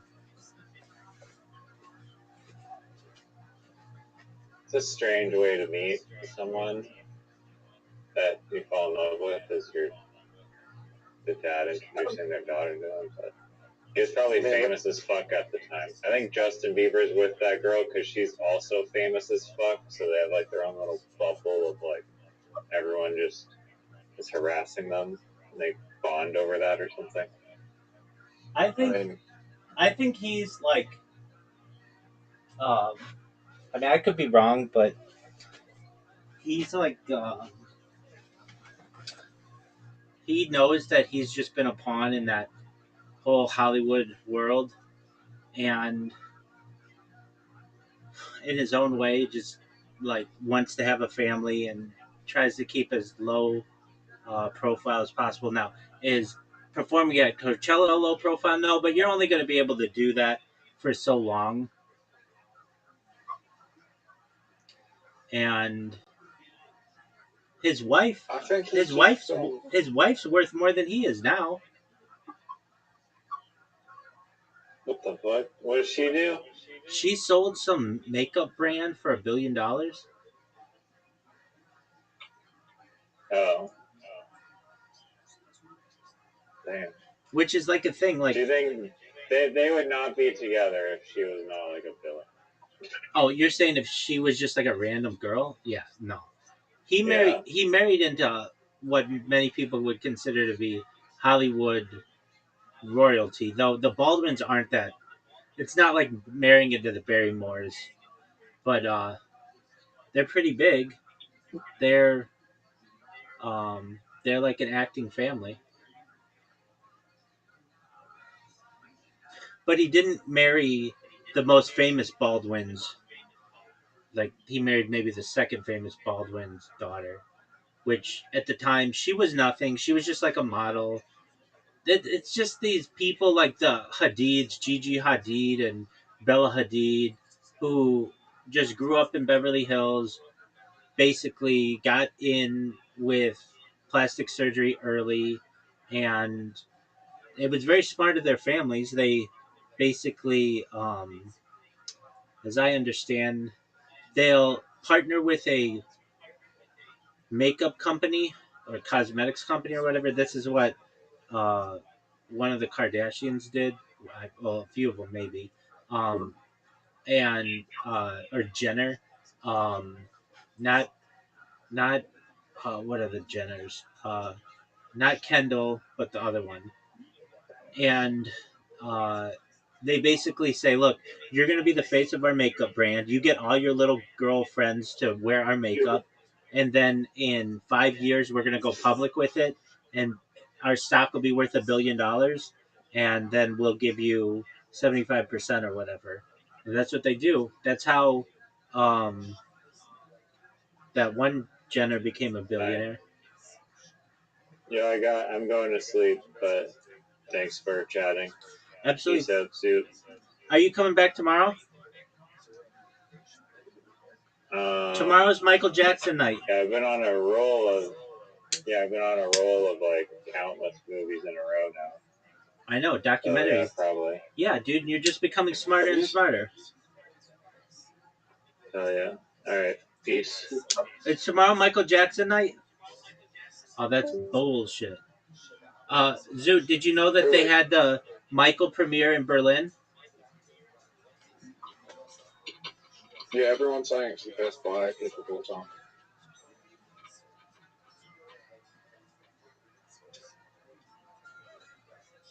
Did you know that so far, Rabbi, you there? Yes. 2026 might be the best year for movies in recent history. I mean, do you know why? Because inflation and Hollywood accounting? No, the quality of movies. You have Project Hail Mary, which is going to be a cult classic movie. I agree with you. You saw it and you were early to that one. That's a cult classic movie. That's a cult classic movie. You have, I think Marty Supreme even came out this year, which is third. You have Michael movie coming out. Then you have Doom Messiah, ending to the Doom trilogy, you have Avengers Doomsday, which is the first Avengers film in 10 years. I think. No. 9 or... First Avengers film in a really long time. Maybe 8 or 7 years. I can't remember. But you have a new Avengers film with the biggest cast ever. You have Robert Downey Jr. coming back after such a long time. Then you have Super Mario Galaxy, which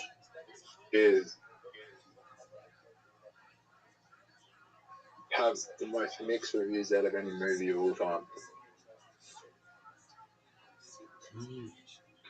Why do you think that is? What do I think that is? Yeah, why do you think it has such mixed reviews?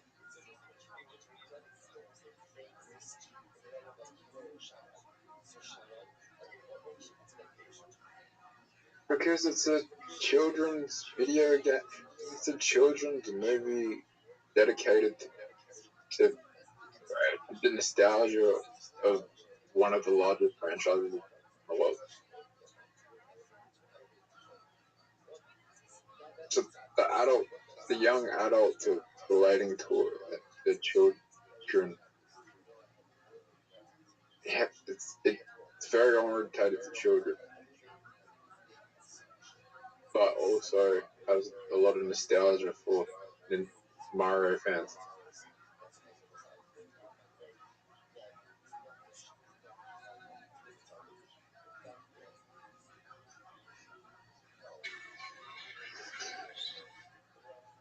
What other movies are you coming out this year?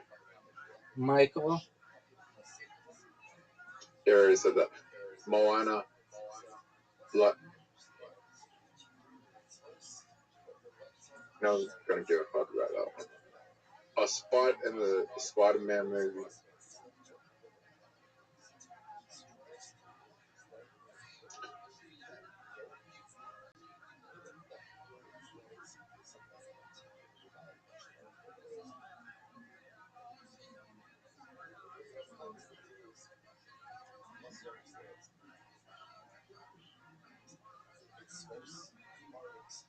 The Avatar movie.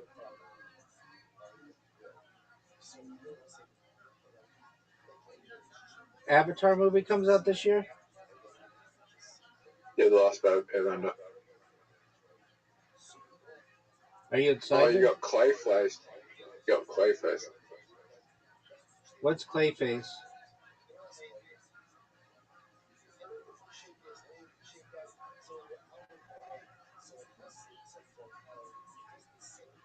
DC movie. Are you excited for it? I think he's a Batman villain or something. You know what else you got this year? What's that, Zoo? 90 of them editions. 90 of them editions after. Are you excited for it? Yep. Okay, so rank them in order of what you're most excited. What's number one? Marvel number 1. Then maybe Doom Messiah number 2.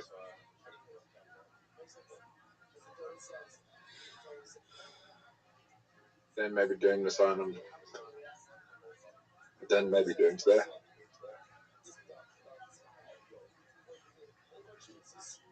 Have you seen Michael? Dog, it's not out yet.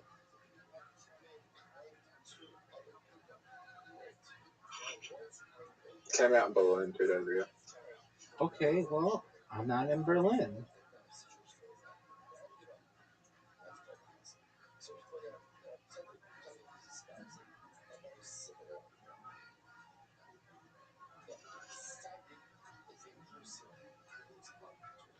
So, Zoot, is it that you can't play? Can you even play Literati? No. You can't play anything? I can play Literati. Okay, when are you gonna get your screen fixed?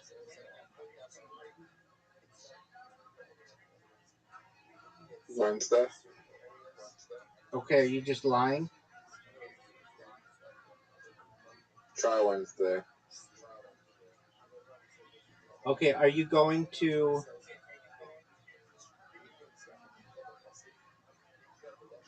Melbourne? Yep. Don't go to Melbourne. Just get your phone fixed. Very cheaper to get my phone fixed in Melbourne. Not really.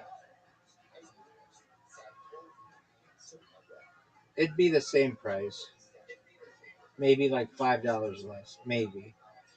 But it might be more expensive. Have you been to Adelaide before? Yep. When did you go? I went for the Raw Comedy Finals, State Finals 2026 to see my girl Chelsea, and also, Who won? well, my favorite beat poet. She didn't win. She won the heat. I was really proud of her. Dog. Okay, so I'm gonna go to this.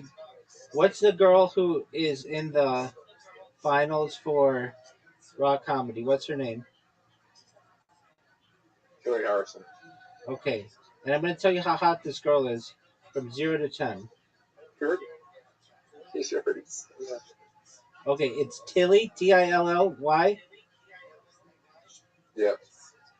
Harrison. Is it Tilly Stands Up? Yeah. Raw Comedy, it's happening. Is it? All right, I mean, she's not. Dog, she looks like a dude. No offense, Tilly. Um, Oh my god. maybe that was just a bad picture of her. No, she can look better. She doesn't look that much like a dude. But you're saying that is she lesbian?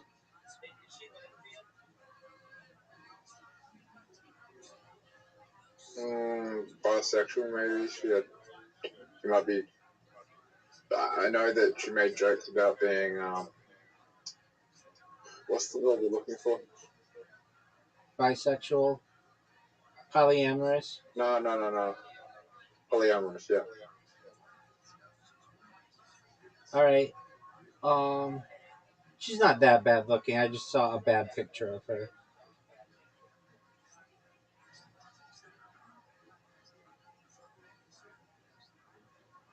I think they could have. I think there's people more deserving of that spot. You know what?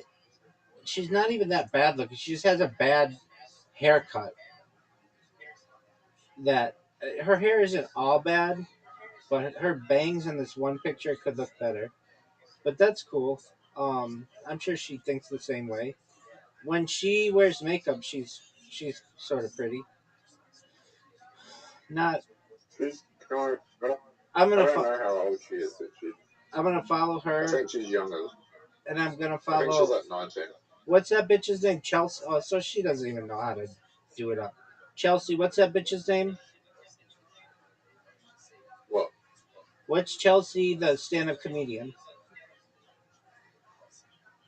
You're on Tilly's Instagram, you'll be able to just find her just looking How up about you Chelsea. just tell me Should Chelsea's be the last only top name? you got. I don't know. You're full of shit.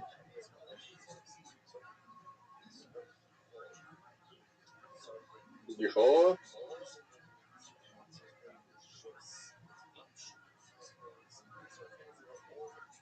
I followed that Let's one. see.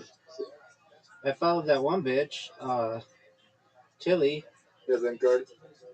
So just go to her followers. and type in Chelsea. Yeah. Chelsea Finlay. Yeah. I think Chelsea's cuter.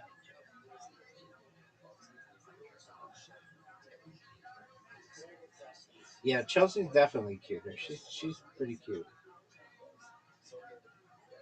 All right, Kent Michael, Russell Hartup. Do you know about Kent Michael? Yeah. Do you know about Russell Hartup? Yeah.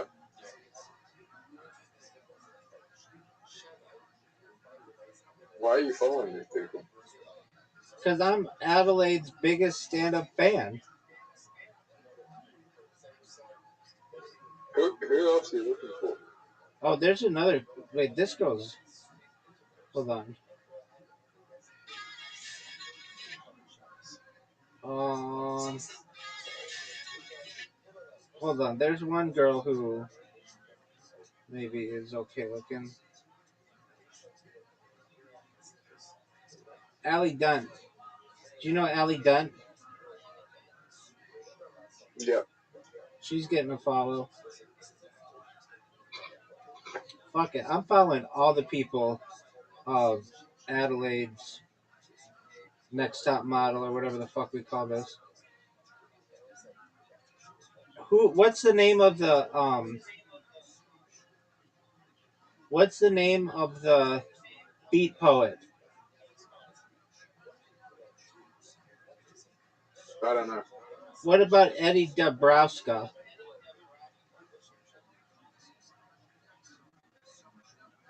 Do you know Haral Desai? Haral Desai, this bitch is pretty hot. Yeah, I don't know her. What about Mimai is random? What? Mimai is random. Mimai Sifa. That's who I did the roast battle with. Oh, and she roasted the shit out of you. Yeah. Alright, that's alright. They're all my friends now. They all followed me back. They all sent me DMs. Calm down, girls. Alright, shout out to them.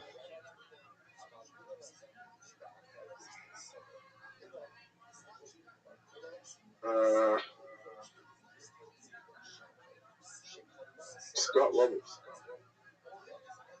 Who is Scott Roberts?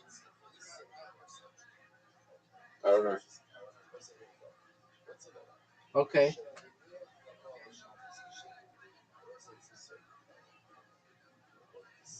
Are you ready for a question? But Did you know that D Live ended? what's that? It was a live streaming platform.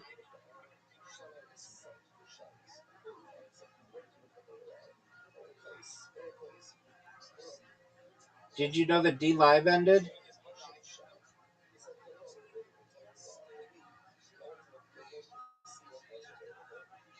Yeah.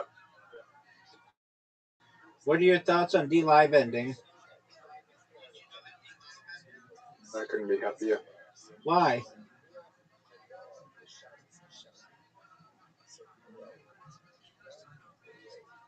Because I couldn't.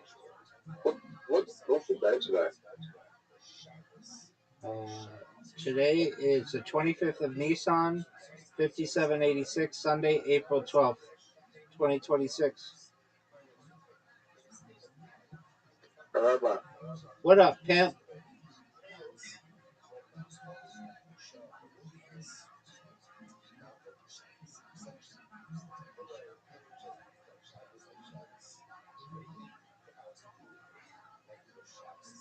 Dude, are we playing Literati? I wonder, can you play darts? No. Okay, I'm going to name a game and let's see if you can play it. Can you play pool?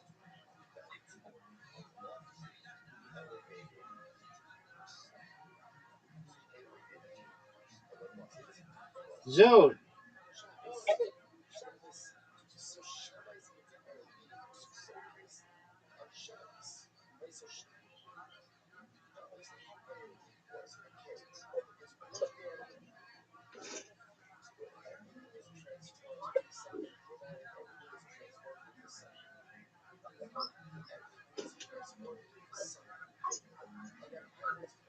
killing yourself. Zoot, bye-bye. You can't talk like that, man. You know that you can't talk like that. I've told you like 1,000 times.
Any ideas on what I should focus on?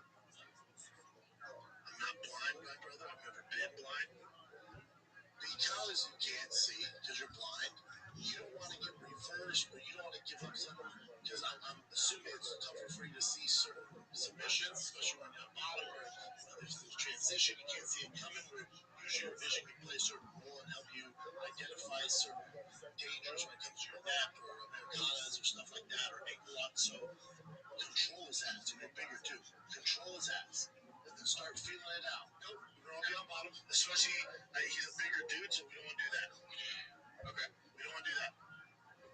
No, we don't want to pull back. We're going to have to fight off our back, and it's tough to see what they're setting up and stuff. If he's up top, it's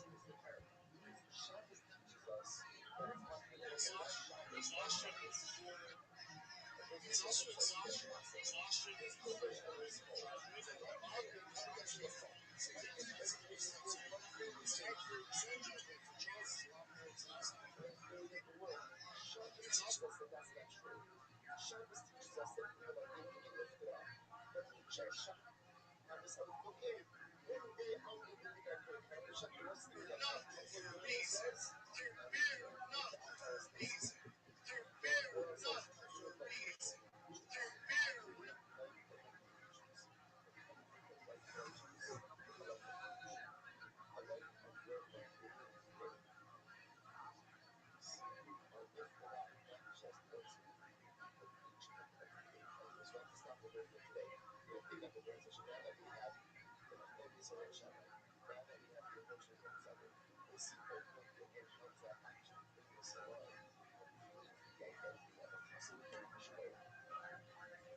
Make it into a really cool video, please.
Rabbi,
You have to write every day. Yeah, and you have to have a lot of fun with your life to be able to do it. Like, you have to have pent-up guilt.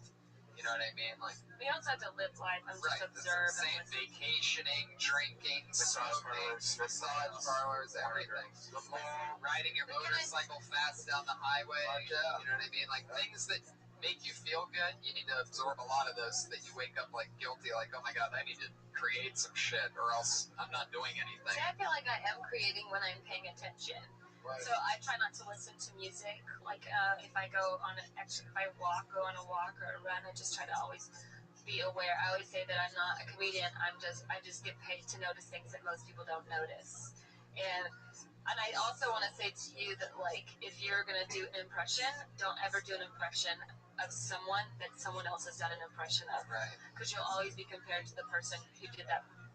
Do you do Christopher Walken? Yeah. Yeah, I would be more impressed if you couldn't do Christopher Walken, because everybody does. Well, she just said, don't do the Christopher Walken's. Red Man has the frog. I did. Kermit the Frog. It's so to death. Hold on. The ultimate set for impression would be like, this is Kermit the Frog, Robert De Niro, Christopher Walken, Rocky Balboa, and Barack Obama at a party, and then you do them. Yeah, I was trying to make the joke ironically funny in the sense that I was trying so hard to be funny, and it wasn't funny. Yeah, we really know. That's Taylor Dean, everybody. There he goes. I mean, really unbelievable. He did nothing for a minute straight, and the Patriot goes, "Hey, how do you write a joke?" He didn't even ask. The Patriot asked. All right, we have actually run out of time. What we're going to do now is we're going to get a regular segment on the show since she was the only female here, figuring it together for at Sarah Dresses, everybody. Here she is. She basically started stand-up on this stage on the very first show because we noticed that there were no women. She was here. Ever since then, we've said, hey, whatever you write in a week, come back, we'll keep it going. So it's like, you've heard of Build-A-Bear. We're sort of like building a female comic here. And this is our third installment. Sarah, go ahead. Everything except for pronouncing my actual last name. Well, if you want to, okay. All right. Sarah Mustajabi, everybody. So I went to E3 last week. You guys know what E3 is? Electronic Penis Emporium 2013. It's a lot of dudes. It's dudes on dudes on dudes. Tons of dudes. Going to E3 as a girl is like crossing the Texas state line and being anything but a white dude. It's very difficult, and people just, what you doing here, boy? Like, that is your entire wandering around. There's this big thing that everyone thinks that girls that are gaming are, like, faking it, right? Or faking it, because, you know, I've always wanted to fuck a guy that smells like popcorn in my mom's basement. Fucking every day of my life. There are 3 different kinds of guys that go to a gaming convention, play video games in general. There is a vagina that's not being streamed to me over the internet is terrifying guy. They're just fucking mortified of anything with breasts. Or there's the I haven't quite met you yet, but I'm already going in for a hug guy. Like, hi, hello, okay, that's your body on right, okay. And then there's like the late blooming bro, which is like, I'm assuming that in high school they were like loser fucks, but at 30 years old, goddamn it, they're so good at Madden. They're fucking FIFA All-Stars, you know? So, yeah, wow, that's amazing. That's a whole new myth. Oh my gosh. I liked it. I think we're creating a fucking monster. I know, that was pretty good. I say slow down a little bit. It's totally your perspective. Absolutely. I'd say slow down. I mean, you really haven't been doing much stand-up comedy at all. 3 weeks. Yeah. What's the first part when you say E3? You guys know what E3 is? It's blah, blah, blah. It's E3. It's like the video game Penis Emporium. Okay. I was saying like Sausage Fest, but I feel like that's I think you would say one of those E's doesn't stand for estrogen. Okay, yeah. Right. Yeah. There we go. I was like the only female game. Right. It's I fun. don't know if you guys have heard of this, but you also have to spell it out for what it is. I went to this video game convention. You may have heard of it. It's called E3. I don't know what it stands for, but I know one of those E's doesn't stand for estrogen. Yeah. And then you go write down everything. But you also, it's important to remember how important a setup is. And if people don't know what E3 is, they end up trying to catch up the whole time. Like, oh, she said gaming, but I don't know. Oh, okay. And I like that you were describing the kinds of guys that were there, but I think those need to be a little bit more specific. Yeah, and slow that down too. She was going through that. Yeah. I'm a little nervous. Yeah. I wouldn't even do it. Like, I did the same thing when I But also, you're going to want to expect some laughs and take a second. Right. You know what I mean? Like, da-da-da-da. Right. But also when you said popcorn in my mom's basement, I mean, I feel like my mom's basement kind of gets beat to death, so I would think of another specific snack that's kind of nerdy. Yeah, I would say it's like popcorn, feet, and penis. Well, also, like, instead of popcorn, you know what I mean? Like, kettle corn is funnier than popcorn. Yeah. You know what I mean? Yeah. Like, but so I'm saying is, like, or if there's a different snack that you can, like, you smell like Funyuns and, you know, whatever. Keep penis out of it. You don't have to do a rule of 3 joke and say penis. I would try to stay away from that type of mentality when you can. Like, it got a laugh at popcorn in Mom's basement. It'd be funnier at kettle corn in Mom's basement. I definitely wouldn't. Or it'd be kettle corn and he smelled like kettle corn and hand-me-down clothes or something. You know, like something that's like... Yeah. Kettle corn and no job. Kettle corn in the Burger King bathroom. Yeah. Whatever, Yeah, anything specific. Like, you can keep testing different ones out and see which one feels better. The cool thing was you wrote and came back the next week, which is fucking genius because you didn't just try to do this. I wasn't here last week, but you didn't just try to come in and do the stuff from last week, right? No, it's different every week. And that's the part of when you're a comedian, that you have to keep exploring it. You know what I'm saying? And if you don't, you're never going to figure out where you're going to go. But I think it's good too because it's so personal. Like, it's a real story. Exactly. And like, until you can start talking about yourself and who you are, and like if you really are a gamer, you should really dive into that. Totally. Because that is a great niche for a woman. And it's totally a great time for that. Nerds have taken over the world, and you're like a fetish at this point. Yeah.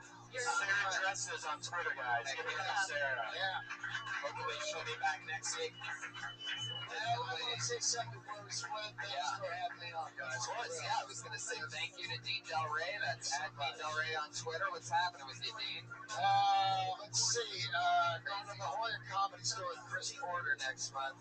So if you're out there, please come out. We're going to be doing a rock and roll show. And Tony's going to be on my podcast, Let There Be Talk, next week. Yep. So there you go. The lovely Sarah Tiana, thank you so much for being here. Thank you for having me. Oh, yeah. Guys, live in this show, stick around because the Ding Dong Show follows us live at 10 o'clock. Iron Patriot. The Iron Patriot. What's your name on Twitter? At Comic Patriot. You can follow the Iron Patriot, give him some notes or some feedback yourself. Thanks for listening. Thanks, Brian Redman. And it's every Monday, 8 o'clock, guys. And we're following. Next up is the Ding Dong Show, so stick around for the Ding Dong Show. There you go. Thanks, everybody. I'm here early. I'm here early. Quick, let's see. Hey, Donna.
Yeah, everybody, here we are again. Hi, everybody. Welcome back to this planet. These are my friends from Australia.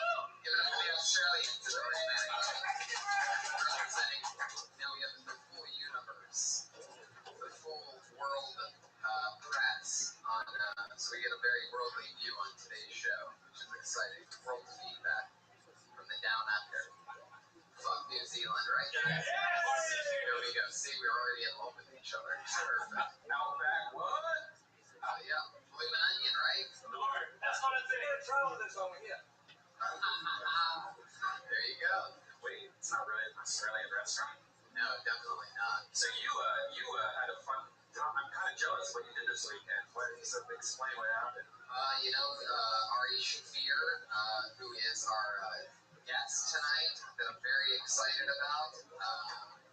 He started a holiday 3 years ago called Shrimp Fest, and I took part in the first one. We went down to beautiful La Jolla, California, and launched into a universe. What we do is we eat mushrooms, and So it's a holiday. yeah, I want a holiday where I just eat mushrooms. it really is. You know, I've been down to San Diego 3 of the last 4 weekends, and I usually consider that a vacation. I go down to Joshua Tree for 8 hours. I come back feeling actually refreshed, like I was on a vacation. Did you eat a lot? No, I don't need to eat a lot. I'm very reactive to them. So, How many times did you shrimp before? probably grand total 5 or 6. Settle down, lady. Shut the fuck up. Shut your filthy mouth. Anyway. Well, so it's 5 or 6 or 7 times, you said. So would you say one of the best ones? Middle of the road? Not too much? This is definitely one of the best ones. Usually I eat too much and it gets fucking freaky real quick. Did you find Jesus or anything? No, not on this one. No, I didn't need to. This one I needed to laugh my ass off. I really needed a good laugh, and I needed to do it to ease up on some anxiety that I've had lately. That never ending fear that I'm gonna die. And sure enough, I can tell just from today alone that there's something about mine. I've read a lot of research on this. Harvard studies, Carnegie Mellon studies, that mushrooms are one of the best natural cures for anxiety and depression and things like that. It really brings you right back in. Couldn't agree with it more. It really works that way for me. So I'm happy to be at reset. I missed last year's Shoot Fest because I was working contractually for a company television station. And now I'm back in the game. I feel so fucking great. I had so much fun. Outside or did you get a hotel. Your camp outside Joshua Tree is one of the most beautiful places. It's really hard to explain, but it's tons of different rock formations that you wouldn't even believe. You can walk up and you can scale these crazy mountains wearing tennis shoes. And we were bathed in the moonlight of the supermoon. How was the supermoon? Because I tried to look at it. Unbelievable. Joshua Tree is notorious for being dark, and it's so dark that you can see all the stars and the moon when it's up. It's crazy. But the supermoon on top of the darkness there, I mean, it made it so that it's brighter than even normal yellow lights or even the sun because it's a white light. So it shines everything to a crisp. I mean, there's the shadowed areas which are dark as fuck, but that makes it so much fun. And so it's perfect. The trick with doing Joshua Tree right, in our opinion, is getting there late evening and right before the sun goes down. It's already cooling down. You enjoy the night and the moon, and then in the morning it's hot, so you're wanting to pack up and get out. Yeah. No concern of like scorpions or snakes or anything like that. Because when I was lots of concern about that. Everything at one point looks like a scorpion in a snake when you're on mushrooms in Joshua. Right. So. We should probably bring up our guests. Well, we should also say hi real quick to the ladies and gentlemen, give it up for the Iron Patriot. He's gotten rave reviews since. There's a million new ways to die. There you go. He's known for his catchphrases and his lack of mobility. He's our guest. I can't see. That's the problem. I can put him as I can't see. All right, you're stepping on my lines, Iron Patriot. Take a breath through that thing if you can. You're breathing in too much of your own, carbon dioxide. Yeah. I had to check for scientific words for a second. I'd like to thank you guys for that week you gave me last week. I haven't got stoned in a long time. How'd it work out for you? It made me ponder the mysteries of the universe. I now know reality is an illusion. I guess I'm guilty of smoking really good pot. Yeah. That was a sativa. So. Pondering the mysteries of the universe. Realizing that we're all at the center of our own universe. It's all a dream. I love you, Iron Patriot. One of my favorite things is to now, watch the clock tick as we get to showtime here, which is normally scheduled for 8. We usually start a few minutes after. But I love when it gets to like 7:55, 7:56, and there's no Iron Patriot because I know that he's going to be here. And there's nothing more exciting than that inevitable anticipation of hearing the squeaking of his suit walking across the room and saying, "Hey guys, I'm here again." When you got stoned, what did you do? Did you just like, porn goes real good with that movie. Oh, what kind of porn do you like microwaves or sex with 1,000 different girls? Wow. Now, but also I had one other story. Oh, okay. I did last Monday. I went to the Steel Panther show after I left here. They didn't want to let me in with my mask, but then I said it was going to fuck things up. They let me in. They let me go to the dressing room with Steel Panther. They brought me on stage, but the problem is, remember how it killed when I did Stop in the Name of Love here? They don't like Motown. Right. That is a hard rock crowd. Oh, see the Iron Patriot laying down his armor on a innocent victim. bruised bitches already? There you go. I learned a valuable lesson there. What'd you learn? That this crowd likes different things on the Steel Panther crowd. Definitely. I mean, singing Motown in front of a Steel Panther crowd is sure to get some booze. I did get a chorus in and one verse though before they start to boo. Can you do the chorus real quick for us just to get the boo? In the name of love, before you break my heart. Stop in the name of love, before you break my heart to you. Yeah, Iron Patriot. Multi-talented. Can you believe they didn't like that? I can't believe it. I mean, it's shocking. I think I need to do their song Supersonic Sex Machine. Supersonic Sex Machine. Definitely. That seems like a big one. I'll try that one tonight when I go there. Patriot, are you excited about tonight's guest? I should feel. I'm a big fan of his. I'm meeting every one of my Death Squad heroes every week. This is a dream come true for me. Yeah, what's your favorite thing that you've seen already do? Well, I've listened to his podcast called The Skeptic Tank, and also There you go. He's got me excited. What do you say we do this? Yeah, let's do it. This is one of my funniest friends. We just came back from Joshua Tree together today. One of the funniest comedians in the world. One of my good buddies. The amazing Radio Comedy Central, HBO's Ari Shafir, everybody. Here he is, live in the flesh. I watched this guy shave his beard and his head today. Yeah. Spontaneously. I was shaving the beard. In the wilderness. He just did it like an animal. Did you do the whole thing? There you go. See that? Look at this guy. He can just do whatever he wants. He can do whatever he wants. And you looked cool throughout the entire thing. He started with the top middle. And he pulled off like this Daniel Day-Lewis. He had like these chops. It was crazy. And then you go, it's amazing how fast you can go from Jewish to German. Yeah. With a quick trim of that everything. I tried to pre tickets, but my glasses off. Oh my god.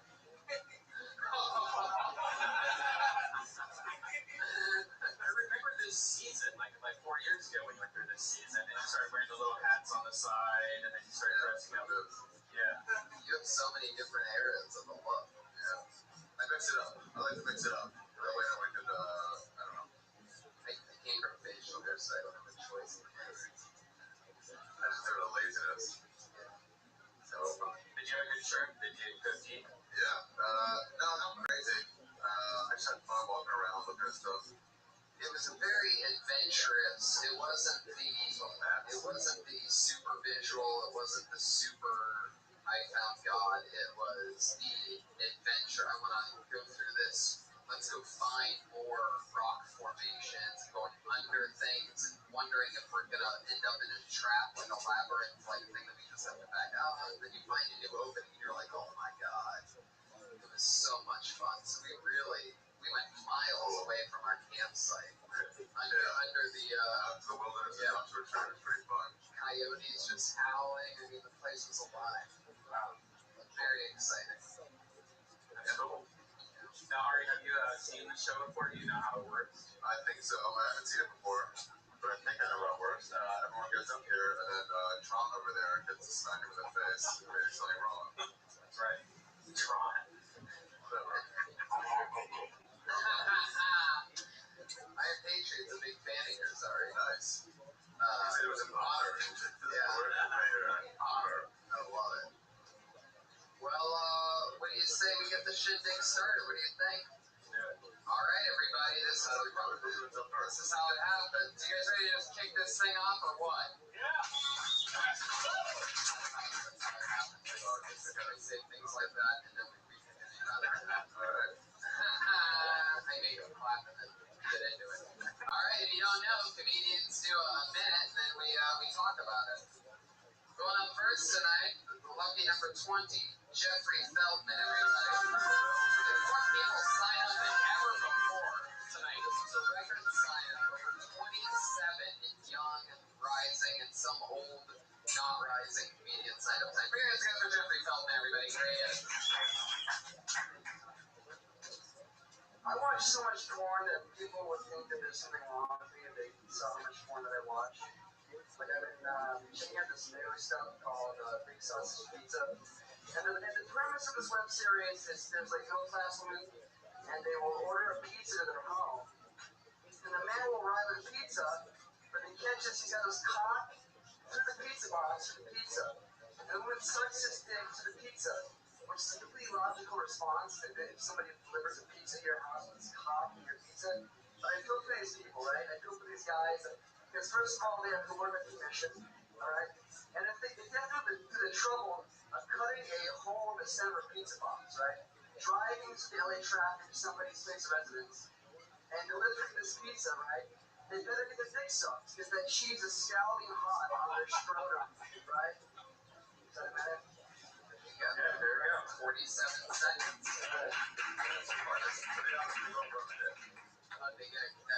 They get a sound effect. It's the meow of a cat. Yeah.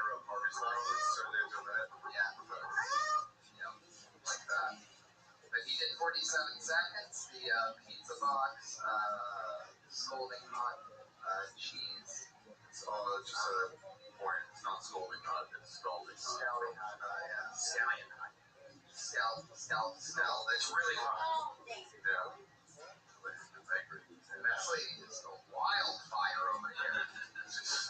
For the lady in the title. Heck yeah. We're an old lady. Hey, also, pizza delivery guys don't work on commission. It's true. They get paid by the hour tip. Because, you're right about that. Yeah. What kind of weird? I delivered 9 out of 10 pizzas. You don't get to do anything extra or less. You just give them a pizza. What's happening, Dino? DJ Ray, swinging in front row. Love it. Honestly, I didn't really listen to the first half of the joke. Well, it was a long setup. Setup was a bit long. You did some punchline there. That before the scolding on. I like that the guys did suck. I was happy for him. Yeah. Like maybe there's something in like how could it be that easy for a pizza guy to get his dick sucked? Bro, I don't think it was easy at all. To cut a hole in the box and to stick your dick through it. It took a lot of effort. Oh yeah, it does. You know what's interesting is that if you can close the box, then that means that your penis would only be like, what is that? So like, I wonder how much they actually like. They just, I never really see that. Like I've heard of that porn. I click on much more interesting shit than the pizza. Though I don't watch that. I always go 2.5 minutes in straight to the blowjob on every porno that I watch. Yeah. I like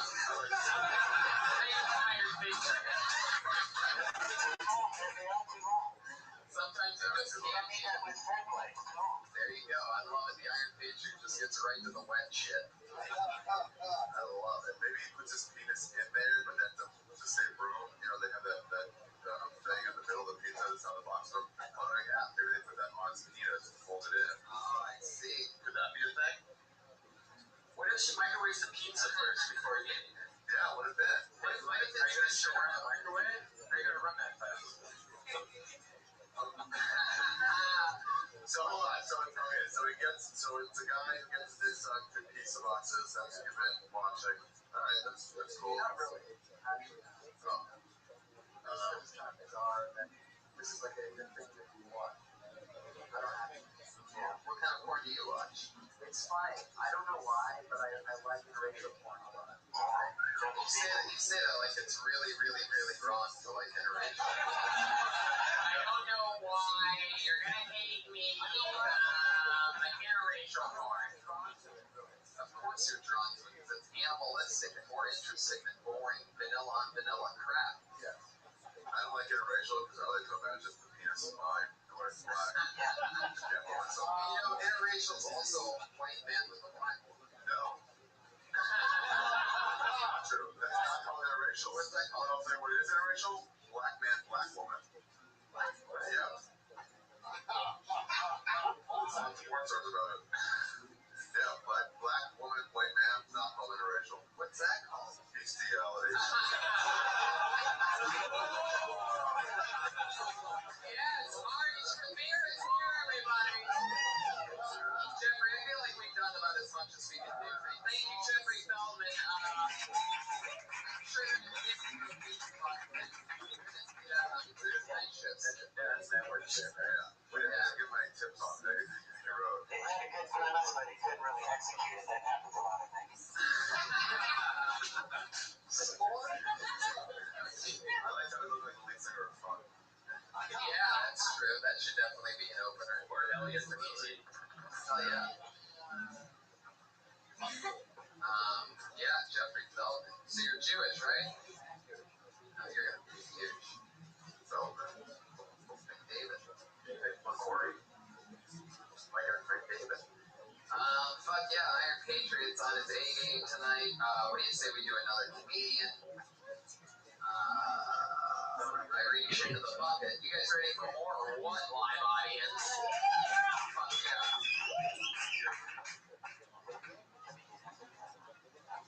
Does it come out of this voice come out of the box? Yeah, it's a speaker underneath my chest. So. Why don't you switch it out? The stool there. That's fine. Oh, okay. Alright, fine. Here we go. Ladies and gentlemen, your Your next comedian is Joanne Trixie Sullivan. Oh my God, it's her. It's a lady that belongs in Breaking Bad. That's a big mouth drawing. Yeah, baby. I love this. Please. Yeah. That's great, you wolves. How dare you? You're like the Don Rickles of Kind people. Okay, go ahead. Do your minute, Trixie. Get it up for Trixie, everybody. Here we go. Try to this. My nickname's Trixie. My name's Joanne Marie Sullivan. I'm Irish, Italian, and that's the trifecta of baby makers in the Midwest. I'm second oldest of 8.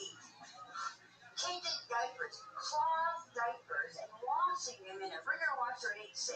Yeah, I'm that old. Get over it. Plastic diapers had not yet been invented. Please. So all these guys go, I love you. I want to marry you. I want to have my babies. I'm like, well, you know, dude, if you give birth to them and take care of them, I'm there. But since that's not a reality, no thanks. You're a bitch or a lesbian. I said, I'm a bitch. Hey, get over it. Anyway, so dude's like so silly, and he said, hey, this guy says, we're eyeballing each other in a bar. Ooh, serious eyeballing. Girls, you know what I mean? Eyeballing. The king is meowing for this cougar. I walked over to Trixie, baby, take your time. Relax. Trixie, you gotta stop. You only get a minute on this show. I Just talk relax. a lot. I'm Italian. There you go. First of all, I love your catchphrase, which I believe is deal with it. Get over it. Get over it. Get over it. That's like your get her done. And it's true. People should get over it. Right. Seriously. Seriously. Have you ever thought about making merchandise like t-shirts that just say get over it? No, the t-shirt I would make would be what they call women sluts and men. Are you thinking of this right now? No, I'm not thinking of it. It was in the moment. It was sporadic. It happened. But I'm not a slut, guys. I'm a stud-ette. Snap! Guys are studs and girls are sluts. Wrong. Trixie, you're still doing material. Once a mistake. And what happened to that baby? Where is it now? With it with a legal evacuation. It was legal. Get over it. Still doing it. I was changing diapers from the time I was 6 till I was 16. Still doing material. Last time I've seen material I'm on the stretched street. out. What am I supposed to be doing? Sitting around acting like a ding dong? You know, I'm up here. I'm Oh my God, Trixie, shut your mouth for a second, all right? Okay, 1,000. Oh, That was 1 second. oh my God, she's got the blue stuff, everybody. What blue stuff are you talking Have you ever had an STD, Trixie? The only thing I ever had was crabs at age 19, and I thought I was going to die. Literally. That's the only thing I ever caught was crabs. So you haven't gotten blood work? You haven't had blood work done since you were 19? Oh, please, are you kidding me? I've got a lover who was 20 years younger than I am. I was on my way to my makeup to come.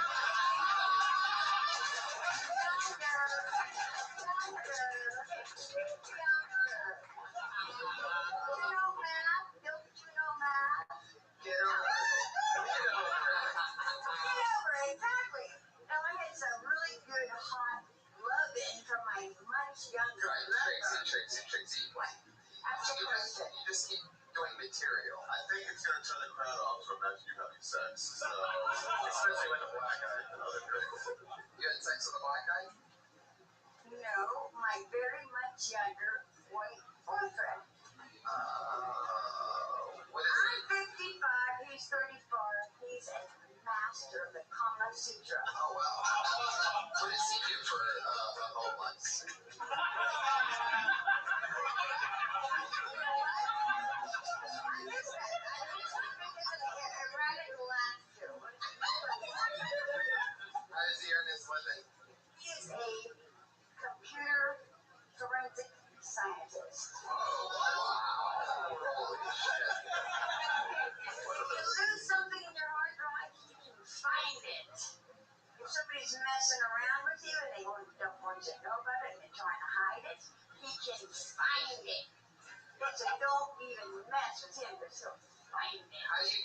the guys, what's your trick? Oh no. Hello? No whacked out for JJ, and no junk in the trunk like Miss KK, whose kid was named North, and hello, and poor kid's nickname would be North by what? North by what? Oh my god. Do you think other women could use your technique for getting over men? Getting over, man. I don't get over, man. I get on top of man.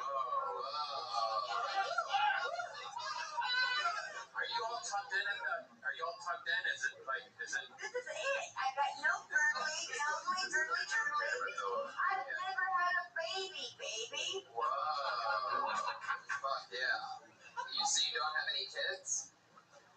Were you not listening? No, she's never had a kid. I was changing shitty diapers from the time I was 6 till I was 16. Cloth diapers before plastic were invented. Who changes your diaper? Well, I'm not Tracy, you were great. Tracy. Sit in on this school. Yeah, thank you, Tracy. You're great. Watch out. Watch the cord. Be careful. Yeah, I like to get over it. Oh, yeah, she's got branding. Yeah. Going on. I love it. There wasn't a single wrinkle in all the material that I saw. Really, really solid. I love the haircut. Looks like, all right. Let's keep it moving along. looks like what? I think she's nuts. Yeah, I think she's crazy in bed. Just charisma all the way. I bet she is crazy in bed. I bet she's crazy in bed as well. I bet she's just crazy. There you go.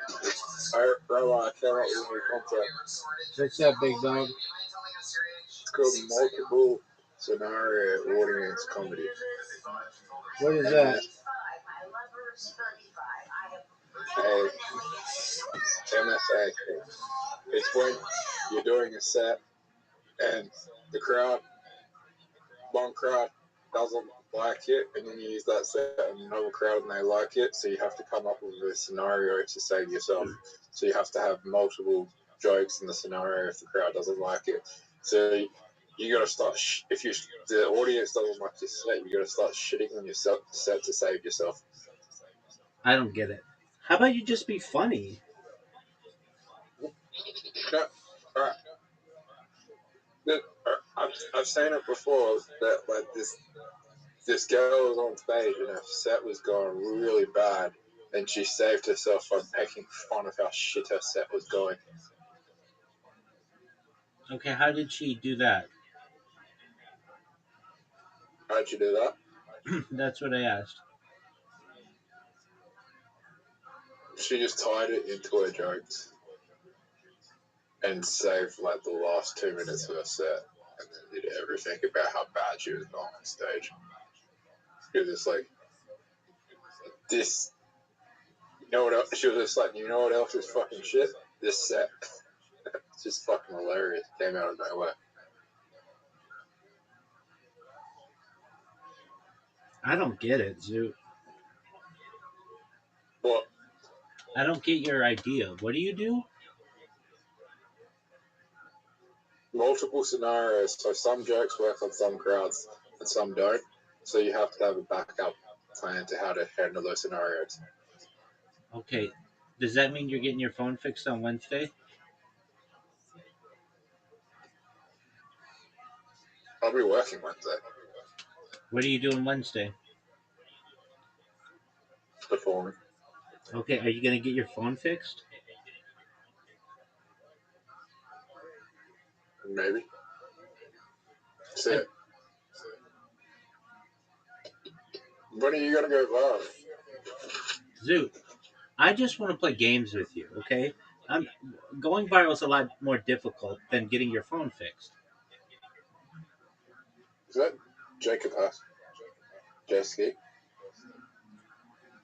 What are you saying? I remember, am I the only person from Adelaide that's doing the stream? No. Who?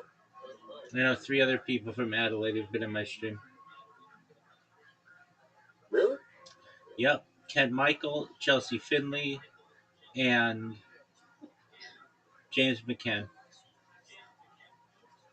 When was James McAnamee's show? Today. What? Today. He came in and talked? Yeah, he was like, hey, what's going on?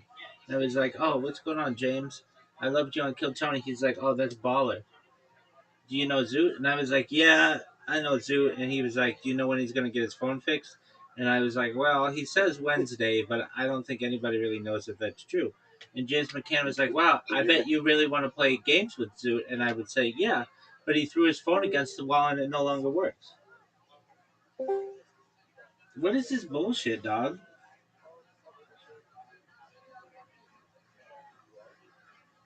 Zoot.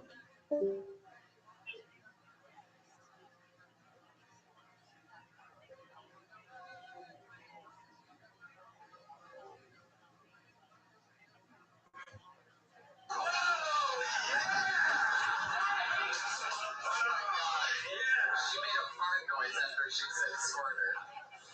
Oh my god.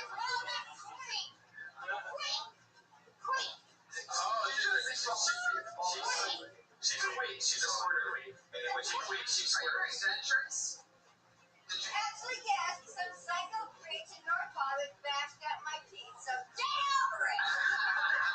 I only know because I saw your top set of teeth fall out for a second when you were just yelling. Well, you know what? I'm not going to be a little Miss Pussy person pretending it happened. At least now I know how you're dating a guy 20 years younger than you. Oh, no, darling. That's not You ever take out your dentures and give them a raw jaw? I don't do blowjobs. My twiddly do is so tight, you just gotta go all the way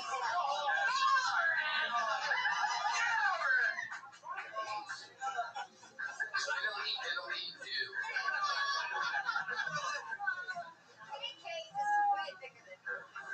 Alright, everybody.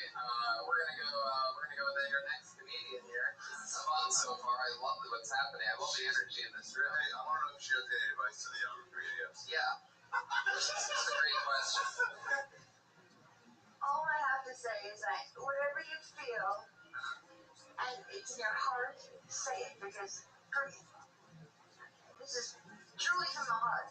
And we know you have a mediocre operational heart, so all I'm saying it's all right. is all you can do is just think about the things you've been through, the things people say to you, and what you have to live through, and just spurt it out as honest as you can, and people are going to find it funny, because people say, what do you do when you want to grow up? Like, hey, bitch, you're looking at it, so get over it! That's good advice. You guys are right. Well, I'm definitely over-talking to Trixie, so you're welcome. Put your hands together for your next comedian. Who knows what can happen here? It's Kyle Shore, everybody. There he is. Got a backpack or bomb. Iron Patriot, be on alert. Possible bomb alert. Yeah. So I'm a 30-something computer forensic scientist.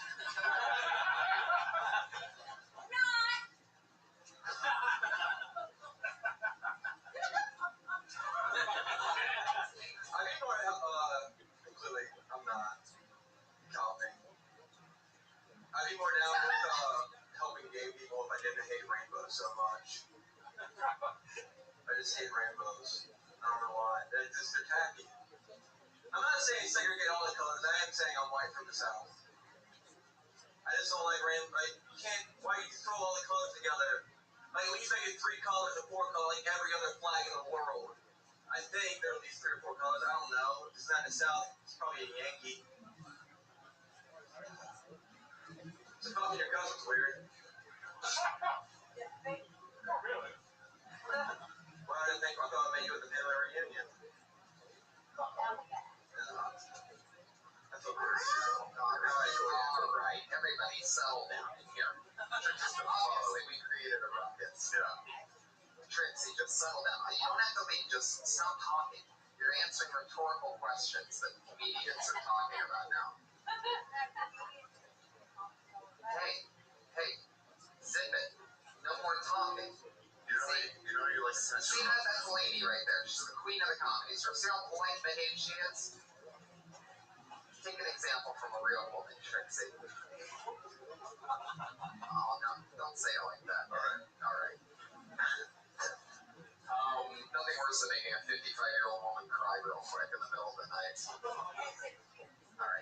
Just kidding. Shut up, please. Anyway,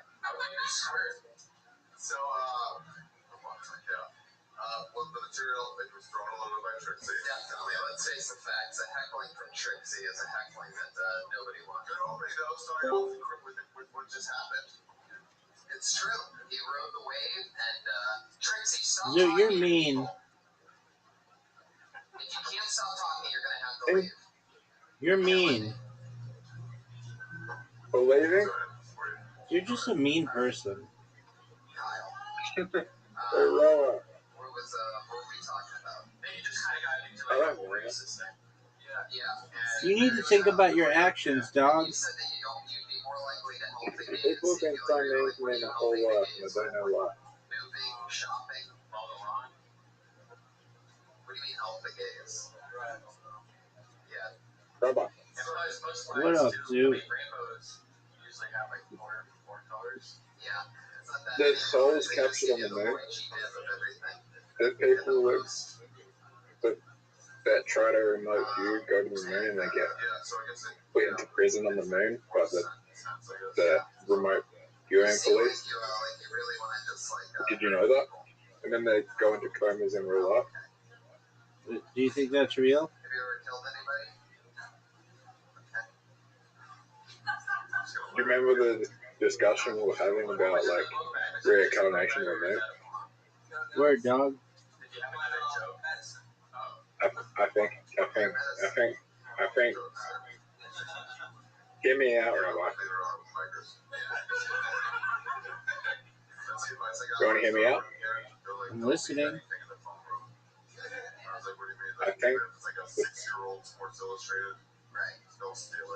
I think our physical body is restricted from leaving Earth, but our consciousness is tied to multiple planets, and the moon is trapping people on Earth. And yeah. Where's your microphone? Oh. And the drink. Okay. Well, you're an American hero. You know what I think, Rabbi? What's that, Zoo? Welcome to a new level of fighting for your country. I think the Earth moon is an alien spaceship, and they rule the world, and they're trapped our souls for all eternity until the moon exists. And in order to escape, we got to blow up the moon. That would get rid of all of the tides. What? That would get rid of all the tides. They'll get rid of all the tides? Word, dog. Yeah, I think consciousness is stuck on Earth, and in order to escape, we need to blow up the moon. It doesn't make any sense, dude. It does. We can't save Earth from the forever living cognitive experience of someone who goes up the moon.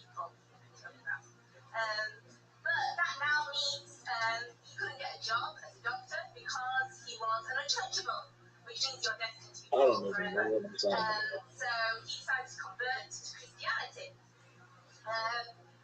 Rabbi, What? what are the chances the moon spaceship? What'd you say? What are the chances the moon spaceship? Dog, I can't hear what you're saying. So what are the chances the moon is an alien spaceship? I don't know. What do you think? I think the point you're trying to make is he was a genius only compared to black people. 25%? Okay.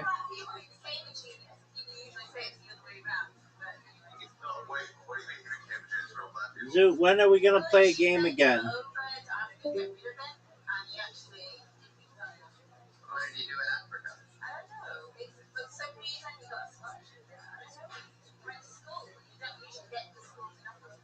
What stuff for you? You got a scholarship in Africa? Really?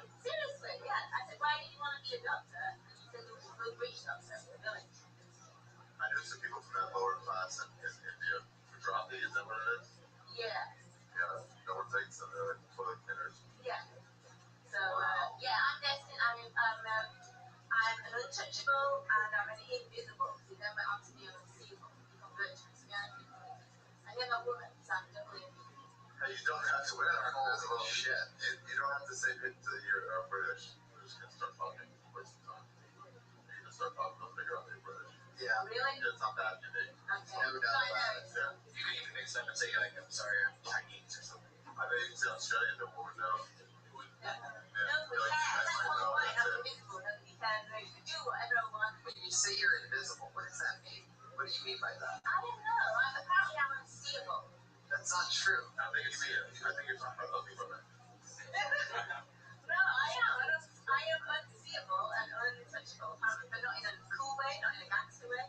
Well, I think. Can I try to touch you? I bet you can't do it. Did you just call him the Iron Man? I'm sorry. I'm really sorry, guys. He'll rip out your heart in a second. Okay. You were on here a couple of weeks ago. Yeah. I remember. They make fun of me. Wait, are you the one that's dating, or dating the girl that's the football player? Never mind. No. I told you I'm unseeable. That's right. How long have you been in America? This time since February.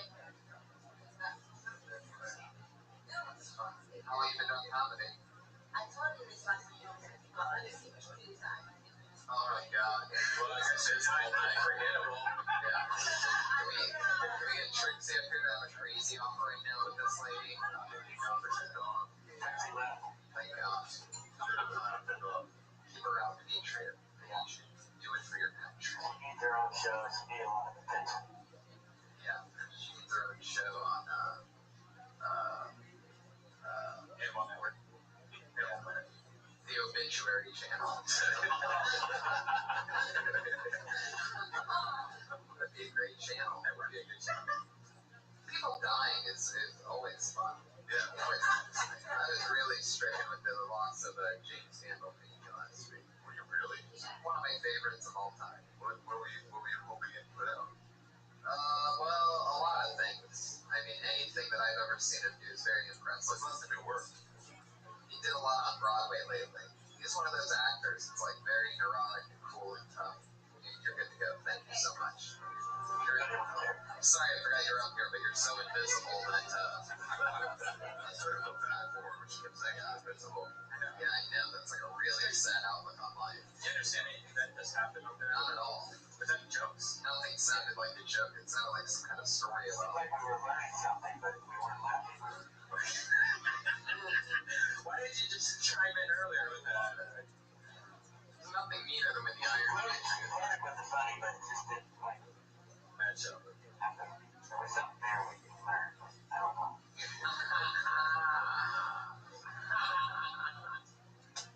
Is he on Hollywood Boulevard doing the thing? Sometimes, yeah, when he wants to make money in a hurry, but he does a bunch of different things. He's a regular on what shows do you work on? I'm an extra on Parks and Recreation, one of the City Hall employees. Yep. Do you use the suit for that? I'm gonna try it next season. Nice. I don't think they'll let me into CBS Studios with it. They didn't know what they want, but what you want. Yeah. It's the post-9/11 world. It's very scary. Heck yeah. When did you start becoming the Iron Patriot? Was that after 9/11? No, I just got this costume a month ago, and for a year I've been dreaming about coming to the Death Squad. Wow. Nice. Great. I'm serious. I really thought about it for a long time, and it took a long time to get the courage to get on the bus and come down, but There's a lot of Mexicans on the bus. And you know what's interesting because I don't know if we've made this quite clear on an episode before, but he has to take the bus. By the way, can you guess why, Ari? Because he can't get into a car with the suit on. I can't sit down. He can't sit down at all when he's wearing that. And it's just, it'd be a big hassle to come down here and drive and all that shit. Once I get off the bus, I'm ready to go. Right. And there's been some speculation that you're actually wearing Depends. No. So you just go right into your leg. How do you do it? I got an undersuit that's designed for sweating. What up, me? I take care of all that before I go. I drink water and I go to the bathroom, so I don't have to take care of it down here. Yeah, a lot of flax and fiber. You don't have to do the again. I don't have to. I'm not going to be drinking when I go out. I'm good for 4 hours or so. His diet is rich in iron. All right, let's keep this fun train moving along. Your next comedian, everybody, put your hands together for Tim Greer.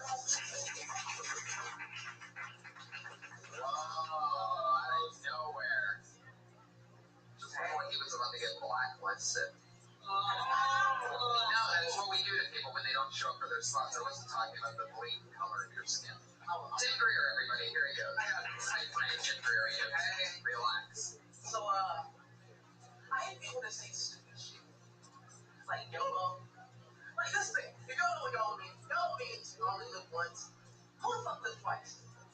Like, seriously, people like hashtagging and Instagram and Twitter and shit. Like, honestly, I would follow the person that lived once. Like, I would try to follow somebody that lived twice. You know? Like, Jesus. He died, he came back. That's somebody you may want to hashtag, Instagram. But, like, women, the dumbest shit y'all can say is you want your dream man. You want your dream man, go see him. I'm just saying, like, you may actually meet him in your dream or your nightmares. My dad never let me play Mario or Zelda. He said he didn't want me saving hoes. I thought it was fun, Is that about minute? Yep. 59 seconds for last. Oh, yeah. That's good. Yeah. I like the Mario thing. I always wonder what yellow meant. I never knew. Yeah. I've heard people saying that recently. I didn't know what that was. You really didn't know what that is? No, yeah, I did. Wow. I thought it was a warning to let you know you're in a bad neighborhood.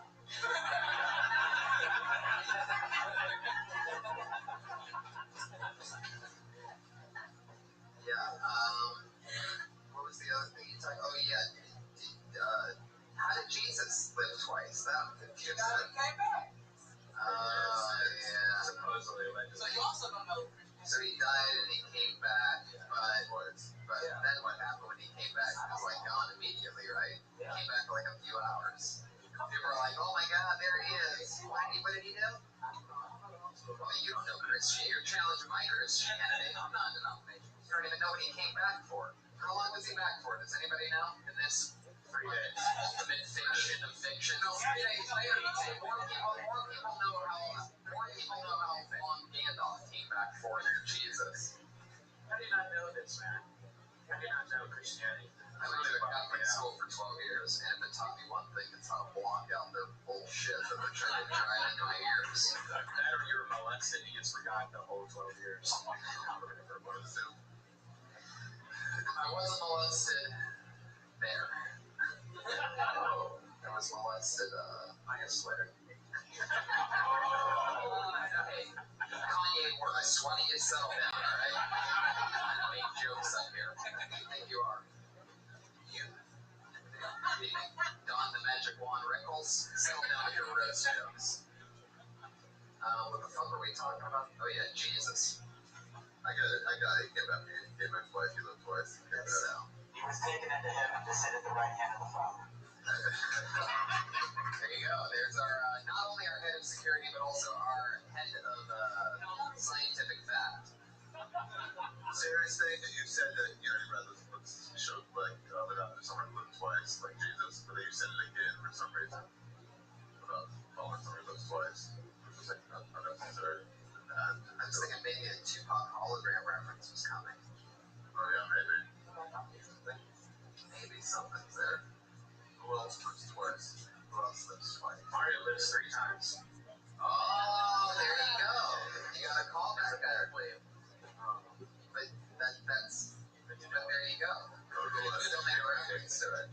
Mario gets 3 lives. Yeah. The most that we've ever known about was 2. So actually, even though it wasn't that many, 9 lives. There you go. Cats have 9 lives. Mario Cat is tremendous. Oh, that's like 27 lives. 27 lives. Yeah. That's like the turtle show. Yeah. But that's 99 lives. Speaking of Mario, how do you feel a day after mushrooms? Tired. I can tell, man. It's like you guys both seem like I didn't sleep much.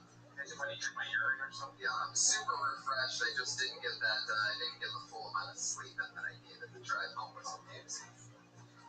You know what we do. Hey, Trina, have you been sleeping well lately? I've been sober. So, how's your sleep? I've been buying some of those mushrooms, so that must have been pretty good. Well, I mean, if you discover the mysteries of the universe on my pod, I don't think you're ready for the mushrooms, buddy. I think I'll be going into a parallel universe. Oh, we can't have that. I need you back here on Mondays. So, Fuck yeah, Tim Greer. What else did he talk about? Jesus, that. I think that's about it. Right? Tim Greer, everybody. There you go. Eddie Murphy, like charisma. I think he also likes trannies. I know. Put your hands together for Robin Oak, everybody. Robin. Oh, look at this. Hi, I'm a divorcee. Woo! I'm rich, but happy. You know. So I decided to start dating younger men because it takes them so much less time to tell their life story. I was terrified at the idea of online dating, and then I realized it's just shopping online for a man. So every day can be Black Friday. Oh, nice. Oh, and I actually met somebody online. Like, I was really excited, and after about a month, we decided that we should have a coffee date on Skype. Starting slow. So I had a cup of coffee. We had a cup of coffee. I was sitting at my desk and he was sitting in what looked like a bathroom. So I guess it's a laptop. Yay. And everything was going really well until his mom came in to refill his coffee cup. Oh, I can't compete with that. I don't make coffee. Thank you. There you go. I heard. Okay. Go ahead. Started strong with a couple quick jokes, then slowed down and got a little boring. Yeah, no, but really, the start was strong. That was too strong for work, but the start was really good.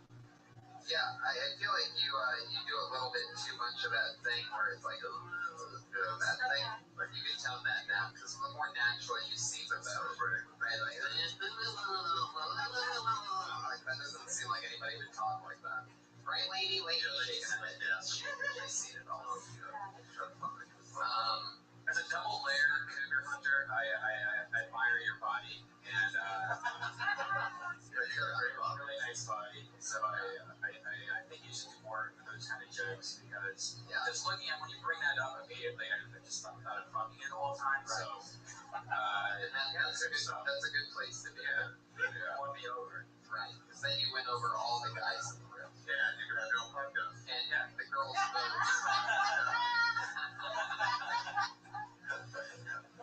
Maybe more stretching. I don't know. That was pretty good. I was really fun with the best of that because you came from the Trixie scene and you really shone her. Yeah, you really did. Heck yeah. You crushed Trixie, and that was the competition in your age division. So Tags or I was happy. yes.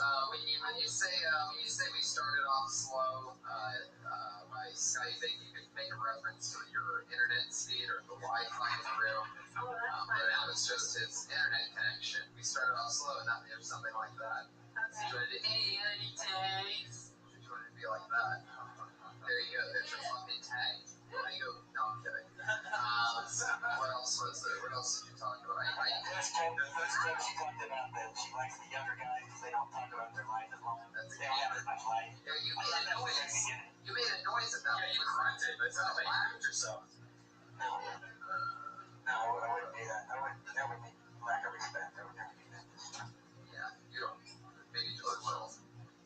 I smell a date coming on. Have you ever dated a higher paid shit? Yeah, you want to go to Alabama with me? Yes. I think we're Tony sparking some love in this room. I promise not to talk about my life. This could be the start of something really good for the both of you. Anyway. It was weird when he was Skyping on the toilet. That was kind of weird. Yeah. Maybe there's a reference there for like a bidet. It got really weird when my bidet broke and went crazy all of a sudden. He's Skyping on the toilet. It got really weird when his bidet broke and it looked like it was raining. I don't know. When you said like you're hoping you had a laptop, like I get that's a joke, but what else could he have besides a laptop? That's all. I think most people her age use their computers at libraries. Right. That's Sorry. You're doing good. You're staying in the pocket. Stay strong. You're doing doing great. Yeah. I'm just kidding.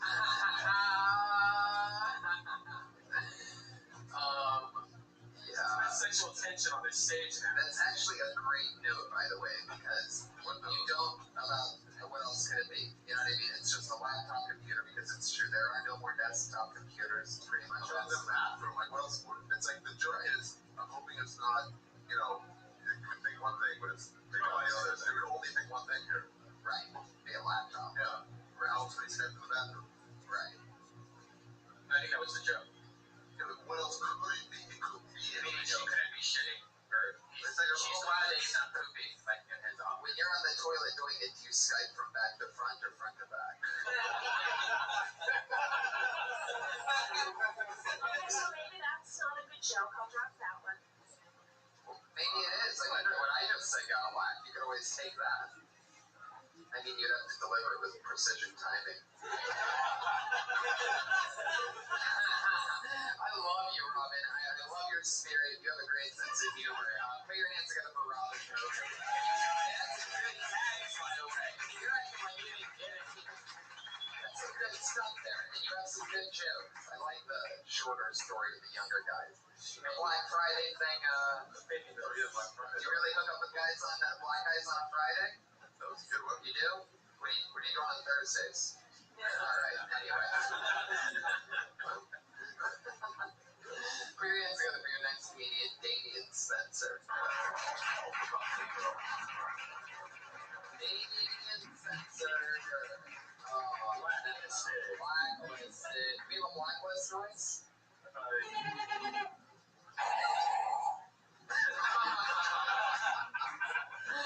Absolutely. That's it. That's the noise. Can you do it one more time? You're doing that with your mouth, right?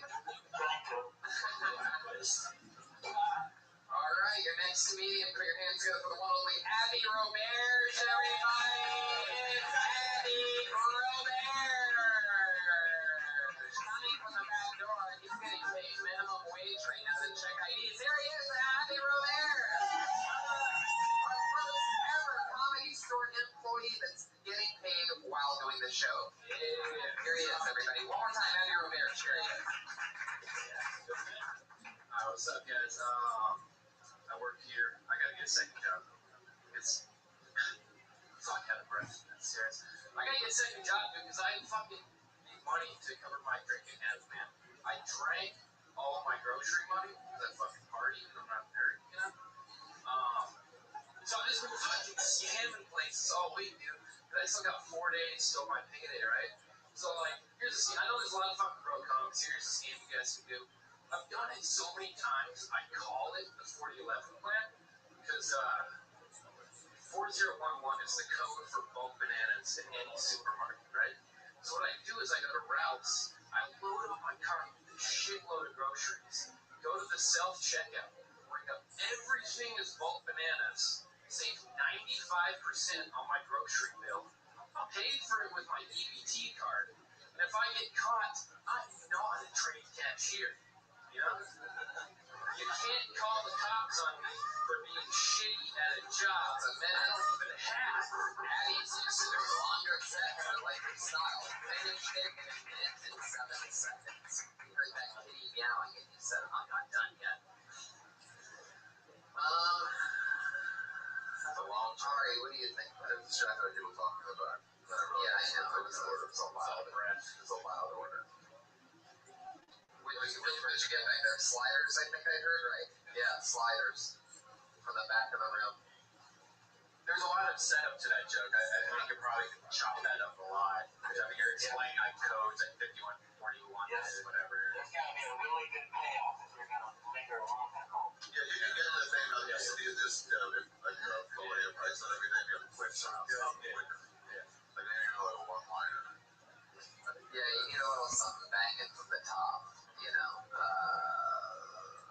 How does it start again? I drank all my grocery money. Oh, yeah, you drink all your grocery money, but you save money by ringing up everything as bananas. Yeah. The punchline is you can't call the cops on me for being shitty at a job.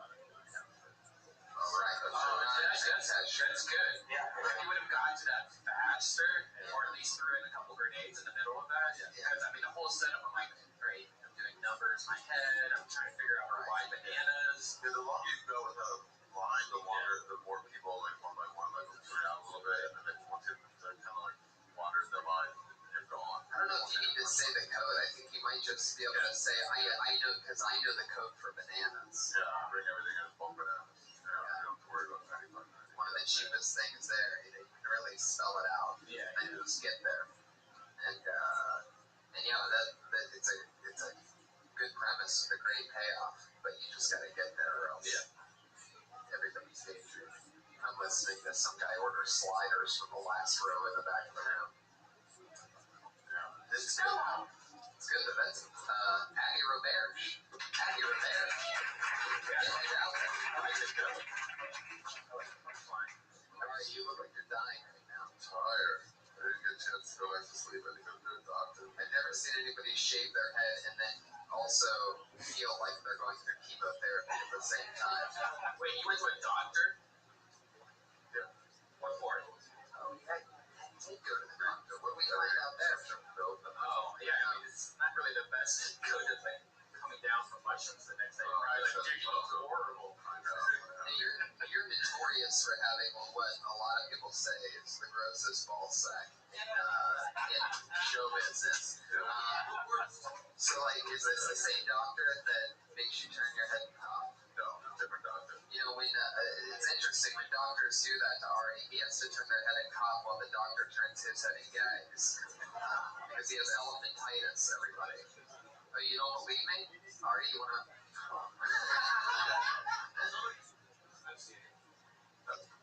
Thank you. Iron Patriot, will you shoot that guy in the head for me, please? No, I'm kidding. All right.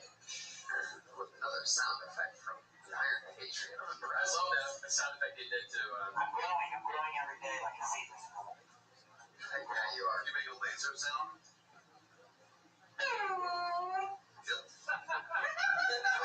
Oh, y'all make me lose my mind. Yeah, I've been here. Oh, y'all make me act a fool. I've been here. I've been here. That's right. I love the way that you do. Like, it's so like you have no choice but to do some form of the robot.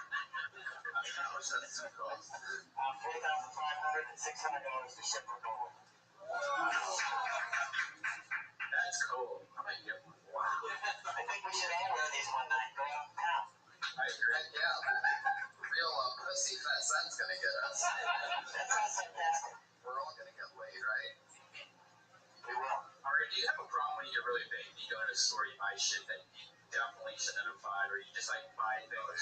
I almost bought a Darth Vader outfit the other day at a comic book store. It's so badass. It was like on this mannequin. It was homemade by a guy that did like FX work, for movies, and he just built this beautiful thing. And I went to pay for it, but my credit card got declined because it was like security for such a high amount, like $2,000 or something. And so I was like, oh, you know what? I'm gonna go call the bank. And I went outside, got my card, drove home with it. Wait, why would I even buy that? I was so close to owning them. Why would I have to? Right? No reason. You're notorious just buying shit you don't need. Right. Well, you are too. I've seen your shit you've been giving away. That's over 10 years of accumulation. Right. Yeah. You're a hoarder. Wait, what you guys both have in common is that sometimes you'll buy things and It's high on mine and not you won't remember it when it gets delivered to your house. Like you bought like Snuggies and things like that. And Redman, for example, has Asian women that appear from Tokyo or whatever. Best thing that ever happened to me. I haven't smoked cigarettes since. You know, that's the most watched porn in California is Asian. Really? Yeah, How do you know that? I saw that statistic on the internet. That's because Asians are better at computers. So they're on board. Yeah. Looking at porn. Why do you think that they blur out Asian vaginas? But yeah. Only Japanese. It's illegal to show penetration in Japan in porn. Really? Wow. But you can have tentacles coming out of it. What's the creepiest thing you've jerked off to recently? Tell the truth, Patriot. Honesty is the best policy. You guys like feet? Wow, I love you. You're a real creep. Do you like to masturbate on the feet, or do you just like the look at the feet gasping. Just, I mean, I think everybody appreciates a beautiful woman's foot. Don't you? I mean, nice arms and nice. I mean, you don't want a big old gnarly long toes with onions. Right. That's what every foot fetish guy says. Yeah. I don't want butt, but who has butt? Right. Not many. Nobody. So what would be your perfect fantasy layout? Like, are you like using the woman's feet to like jerk yourself off? Are you sniffing? That's not the only thing. I mean, it's just a beautiful arch in the foot. The petite girl. What do you like to do with that arch? Put it in your mouth, put it in your butt, chop it off.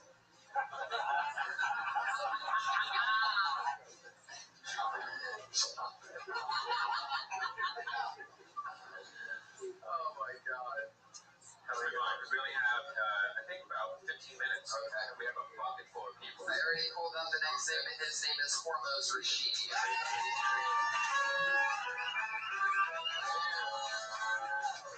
What's up, guys? Thanks for having me. I love the Comedy Store. Knows that. I actually got to smoke a blunt with Suge Knight at the Comedy Store a couple weeks ago. Yeah, it was some fucking shit. And while I was smoking it, I realized why Tupac Shakur had to die. He died to spare me the agony of watching him turn into Ice Cube. It's like I would kill myself if Tupac was in a Coors Light commercial. Oh, you guys are right. Tupac was alive, yeah. That's right. If Tupac was alive, he would be doing amazing things. On NCIS Atlanta.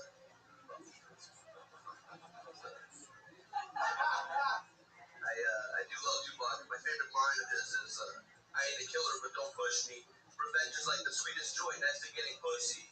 Because that tells you that for Tupac, pussy was number one. What it also tells you is that Tupac preferred revenge over blowjobs. Alright. You talking about Tupac.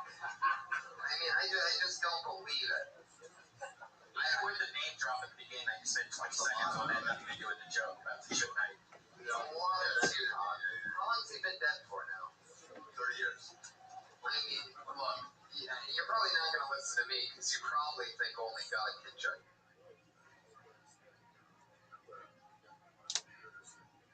Oh, what is this?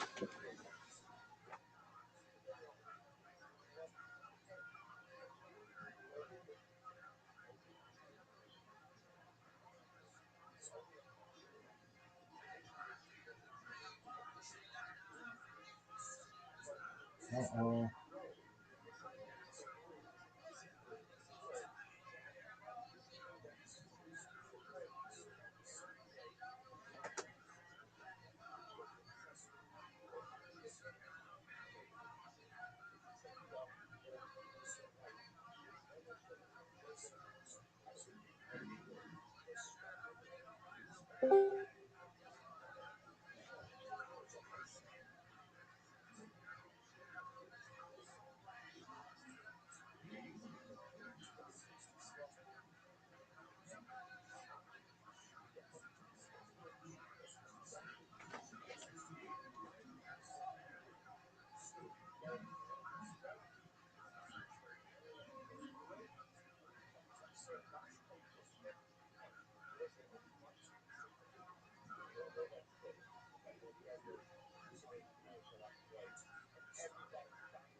No.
Yo,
Chin, you wanna cut this ass? In Austin, I do a pop. Storage room and all. Chin, what else you got? Rain, I drink a lot. Mix it with your shot.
back to Tim as a Shop. Thanks for tuning in. As always, join the Patreon, join the Reddit, join the Discord.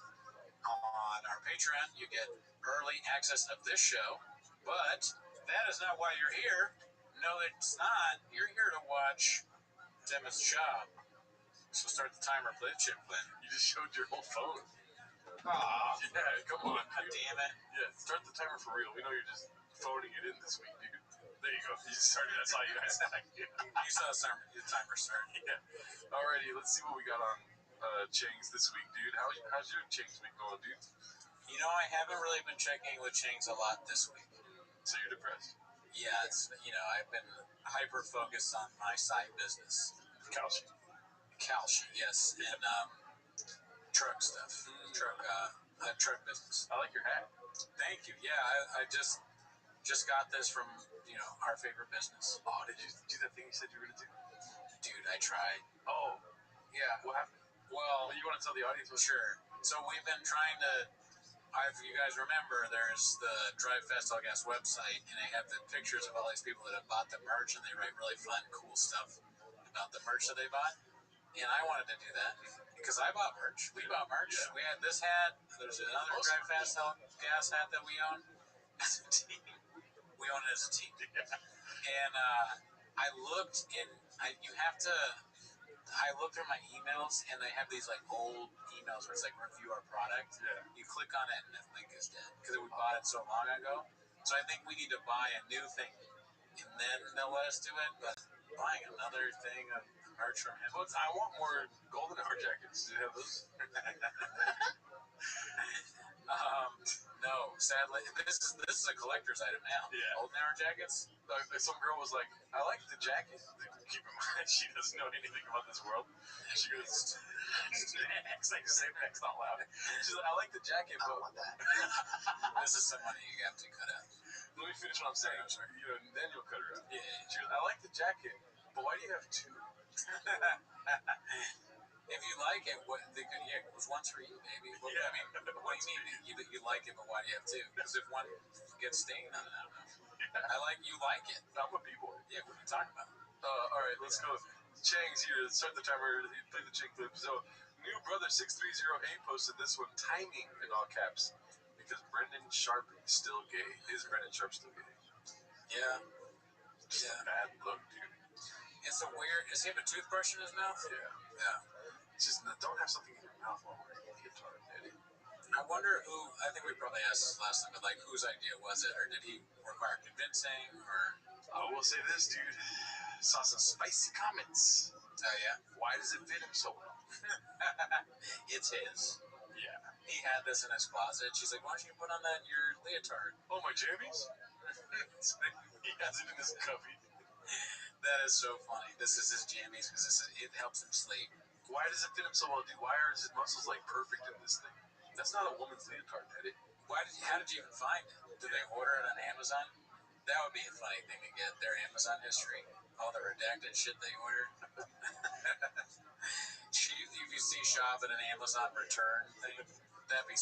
I don't know why that's funny, but that'd be so funny to me. He's trying to stick this into the return thing, it won't fit. I bet shop often he's unable to fit the returns in. The code doesn't work. It's not even. He's holding up the QR code for some other website. They're like, "Sir, that's a McDonald's QR code." Whatever. I bet you I will get it. I bet you I will return this Amazon. They're like, "What? What?" Slow Joe definitely just gets buzz balls off Amazon. Just different colored buzz balls, right? That's right. I'm sorry, I'm pretending like I know, but what's a buzz ball? Oh, it's like that Latino drink. When you're spicy, you get a buzz ball. It's like a little ball. You know those balls at Cox? You know the balls at liquor stores? They're called buzz balls. Oh, no. Hardcore liquor. Oh, fuck, damn. She was funny. She just goes on Amazon and gets buzz balls. It could be. That would explain the content. Yeah. She's fucked up. Yeah. All right, let's see what else we have. I'll cut that part out. This is. Oh, okay, that's very loud. Okay, have you seen this? No. Dave Oz66 posted this, dude. That's Daddy's number. Cosplay at the rodeo. It's pretty great. We can watch this probably 30 times, dude. We don't need the music. I don't want this to get produced. Yeah. But just look at Brendan's face, dude. Why is he doing that? He's eating a hot dog. You know, comedy genius. Oh, it's time. Time for skits and bits. Skits and bits. What do you think?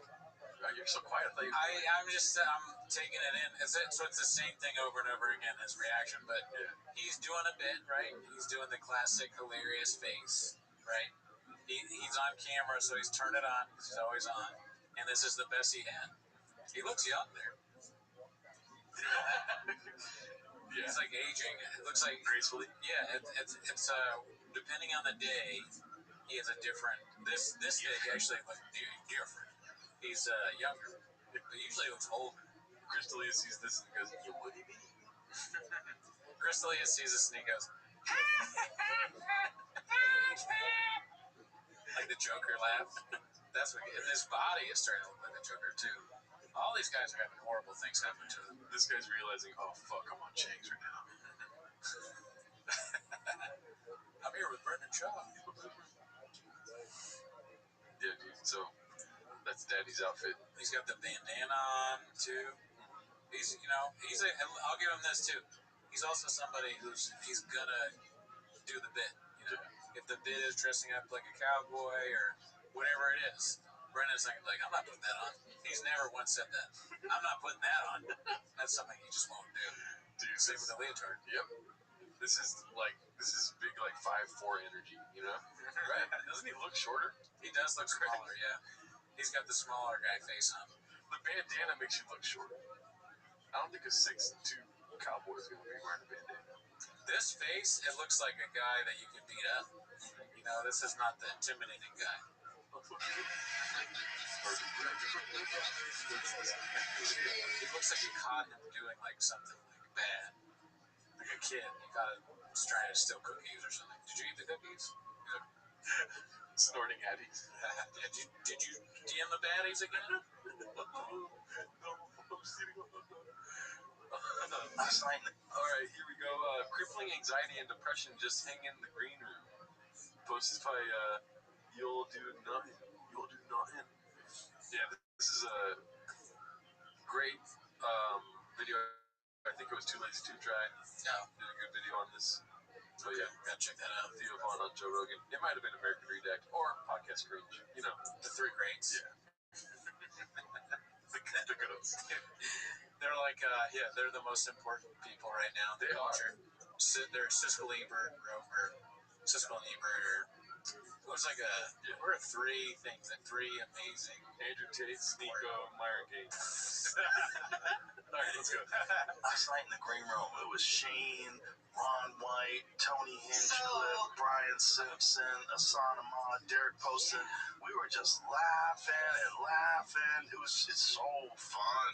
And everyone's going on stage, fucking tearing it up. It was exciting. Oh no, man, we gotta get you up for that present, son. You're losing your good marbles. You think I am? Come hang out with us. Just chill out. I'm here. Just chill out at the mothership tonight. I don't want that. I don't want that. I mean, right, eat a hot chip. I wonder what that would be like. For them, it probably is great. It's just for us that don't really get it, aren't a bunch of redacts, we don't understand. Yeah. It's not for us. They're playing on a different. There's levels to this shit. We're on like whatever level we're on, and they're 4D chess. I don't know, Cooney, because my doctor the other day said that I was gonna have to take some medication, and I was like, dude, papi, but I'm in the mothership. And he was like, oh, my bad, bro. His name was Jamal. He was an Asian man. Asian man, yeah. Well, that makes sense.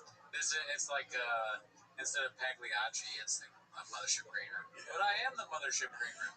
Okay. You're really on the Pagliacci train. I don't know what I mean. Dude, papi, what are you doing, bro? You can always save it with some telling the cops. Yeah, dude. That's why it's here. That's how you know how hard Brendan bombed. He just pushed like 5 buttons. I'll push 5 buttons and I'll remember longingly the dolphin sound. Unscathed. Yeah, that's how I left it. One usual 4460 posted this. Gotta love how her weight journey is documented with pics of her. Feel bad for Leopard in Minneapolis. Weight journey. She just looks the same. She has a fat fucking ass. We get it. Yeah, there's nothing wrong with either one. This is a hair journey. You changed your hair. Yeah, it's the same person, but virtually identical. Is she 50 years old? How old is she? I don't know. Good Lord. Can we just talk about this picture for a while? You horny dog. You horny bee? Shout out to you, Slojo. We are wishing the best for you. Give me some buzz. Oh shit. Here we go. Favorite time of the week, dude. What happens next? Part 25. Icarus Lives has been on a streak. Yeah, I'm happy that there's always that on this thing. It's a fun time. Let's see, this one's a short one. Man, he's got to be. There must be something really amazing about him. I was at a gym one time in Hollywood, and they kicked everybody out because he came in with his crew. No way. And what'd you do? Dude, no way. Turns out Dave's a fan. No way. Papa refuses to make sense. I think he did his a fan, dude. Both are so funny. Papa is like, nah, I'm not doing it. Grease me up, daddy. I like him. The idea of him not leaving. He's like, I got fucking a few more sets. And what'd you do? You hit under the bar? No, I refused to leave. Oh, nice. And they let me stay. But then they eyeballed me for the rest of the time. Yeah, that voice. Paul Callan thing for the rest of the time. Dye does that a lot. Jeff Dye. Did you ever think of voting Republican? That's Jeff Dye. And then I was like, women are a bitch. Yeah. I thought, dudes are cooler without hair. Actually, toupees are awesome. Do you really need listeners on a podcast? His eyes are great.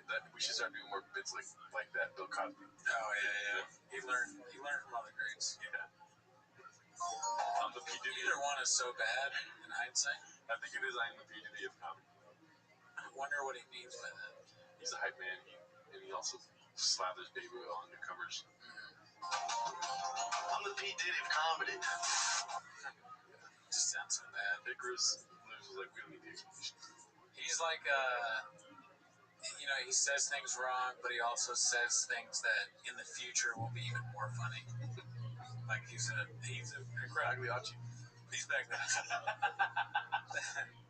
In what fucking sense? Okay, that looks dangerous. No, it's lit. I went to the concert and say, you went? XJ. That's definitely XJ. That red shirt. That looks dangerous. No, it's lit. I went to the concert and say, you went? My brother did.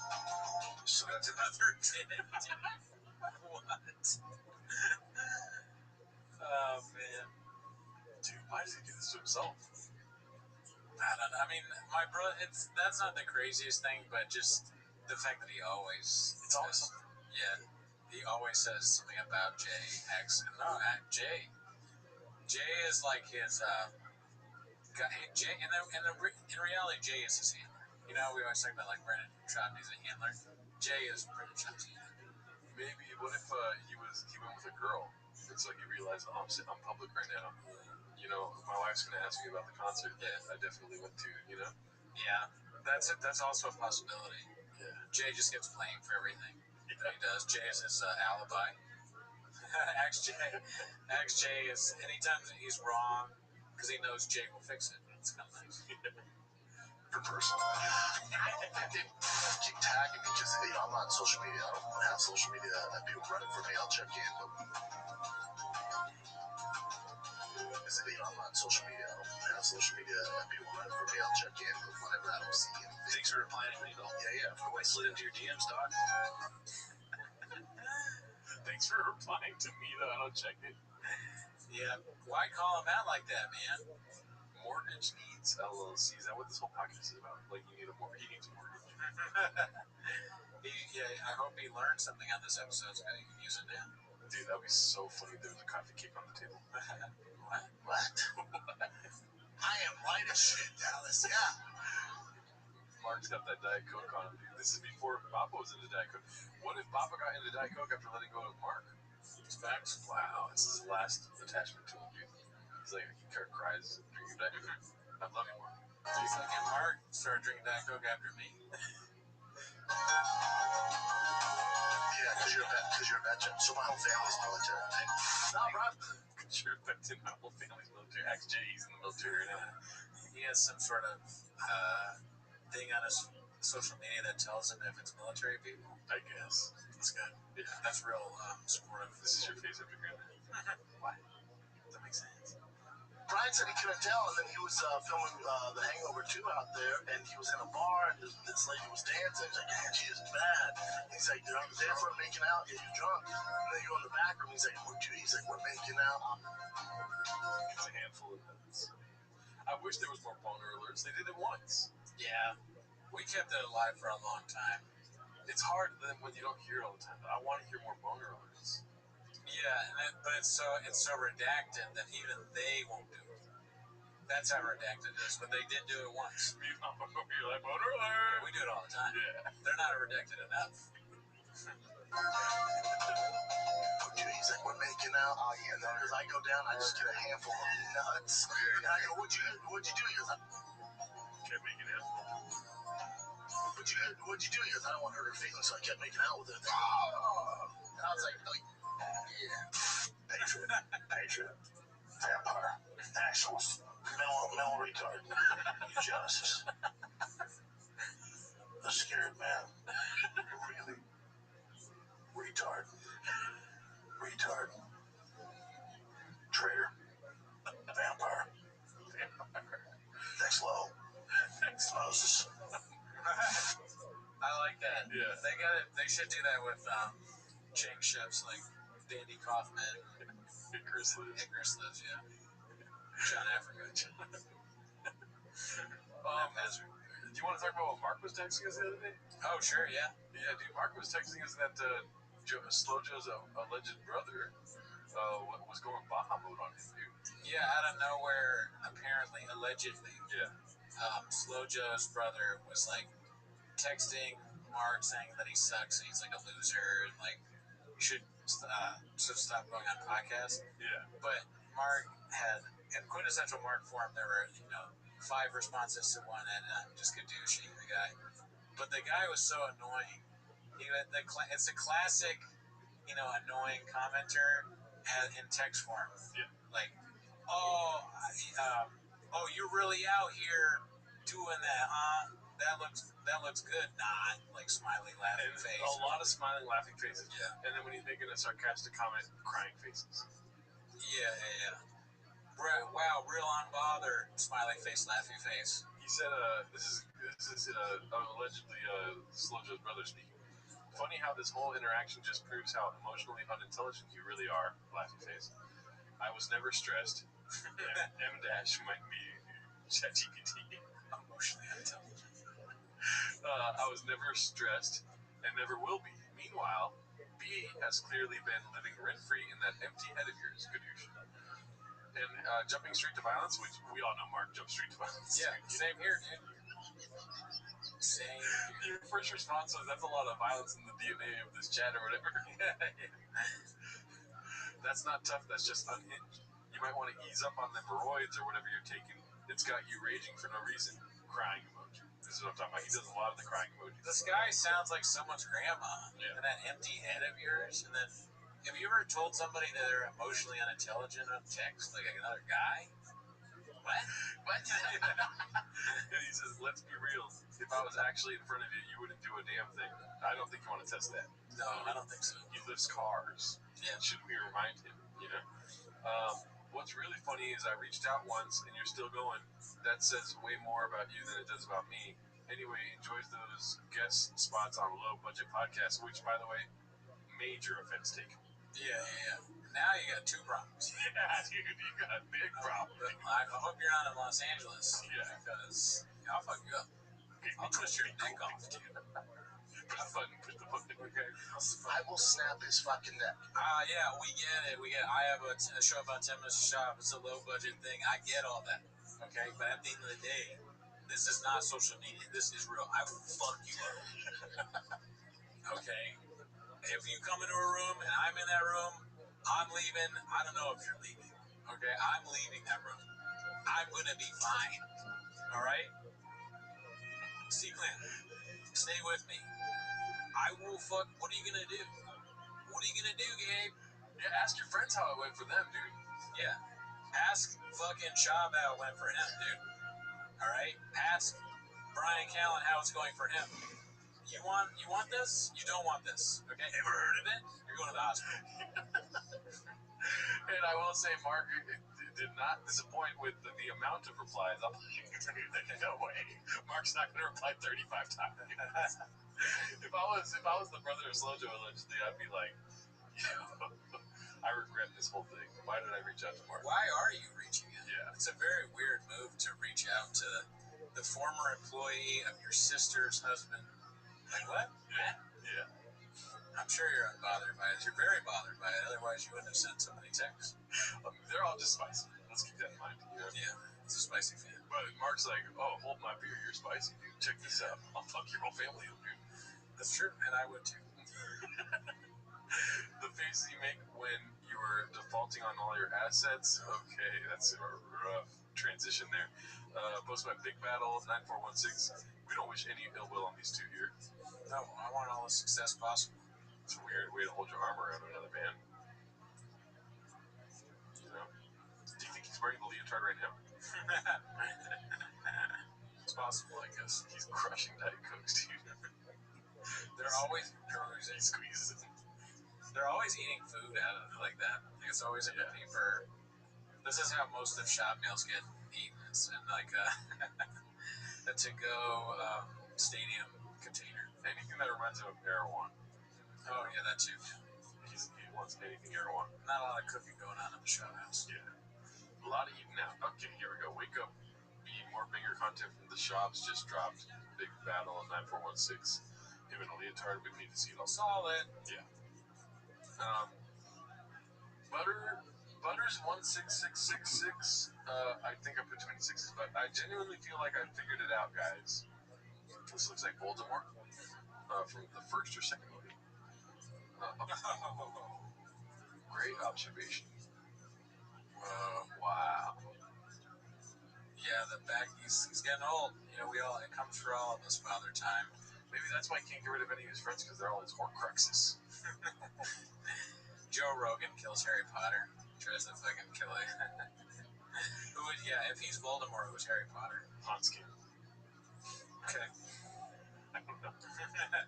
Tony Hinchcliffe is the Draco, yeah. Of course, right? I'm not going well. Maybe Shab is I'm the guy. Who's the guy that says I'm a wizard, Harry? I'm a wizard, Harry. You're a wizard, Harry. Hagrid. Yeah, like his first Croucher. Oh, yeah, you're right. Shop too. Oh man, Dumbledore is Joey Diaz or somebody old. Jimmy Dore. It's got to be a good guy, right? Dumbledore, Jimmy Dore. Yeah, or also got to be gay. Oh, Dumbledore's the answer, right? A wise gay man in comedy. There's probably plenty of those. Yeah. Gay men are hilarious. That's true. I can't think of any off the top of my head. You know what they do in their free time, right? Comedy.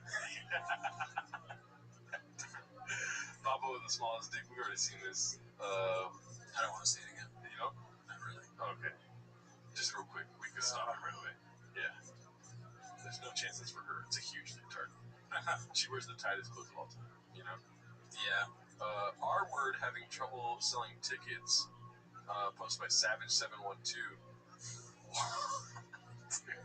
No. That's so sad. Fuck it, dude. We ball, baby. Yeah, I mean, it's just like when Shab went to that Oklahoma or Arkansas club, you know? Yeah. They got a fucking... You're not big, you're not draw. You're not a draw. No, you're right here. Okay? Do you mind if I do some research while you talk to the audience? Sooners are playing, okay? Anywhere Brian goes, the guy's like, Sooners are here. Okay, Oklahoma Sooners. Right? Nobody knows who you are. Alright? You didn't say that. You didn't say that. If you're lucky, a tornado will throw a couple people in here for you. Alright, this here's Flappers, okay? This is big leagues. Alright? You're in Burbank. Okay? You're not in, like, one of them other places that don't have big draws. Okay? We gotta sell out the show. Burbank, you gotta compete. You gotta compete with, a lot of, like the downtown. A lot of people just come here because they want to go to Shake Shack. All right? You're not chick shit. Okay, so I'm looking up the tickets here, and they're not free. But this is for the Irvine Improv this weekend. Oh yeah, well the Irvine Improv's probably gonna have like bigger acts. Yeah. Where'd she go? I'm down. Friday or Saturday, dude.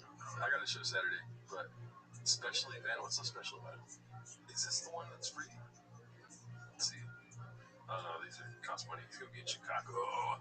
I'd say like $30 seems like a lot to see Brian Callen. That is too much, dude. Give me $10, I'm down. Is it just him headlining? That's the show? Yeah. That's horrible. He's probably got a fire opener like that one guy. Oh, Nick. Yeah, that white guy that works a lot. Oh, yeah. Big dude. Brian Callen at the Improv, Hollywood. Okay, yeah. Who's buying that? To have him go out and be like, like, I'm like, I don't know, I'm lifting and I'm getting old, but like, I'm hot. Yeah. My phone is like controlling my life. That would be great if I took a chick to go see Brian Callen. And I just act like it was my favorite comic of all time. Maybe she'd ignore it. She'd be okay with it. I'll tell you one thing. I don't care what happens. Next week's podcast is going to be lit. Yeah, you'd have a lot to talk about. Yeah. That's the narrative. I would definitely wear like glasses and a mustache that week. Just in case. I don't want to die on Friday night. Beast of a Mom, hosted by Williams DJO1. Now these kids need fucking Easter baskets. This shit just never stops. Yeah, I mean, that's not the worst joke I've ever heard. No, it's pretty funny. And when I saw this, I liked it. As you can see down here, pretty good. Granted, she didn't make the movie. No, it's not. Reposted it. Yeah. You know. The scam got rings explained. Okay, so you know about the scam thing? No. You will do nothing. Posted this.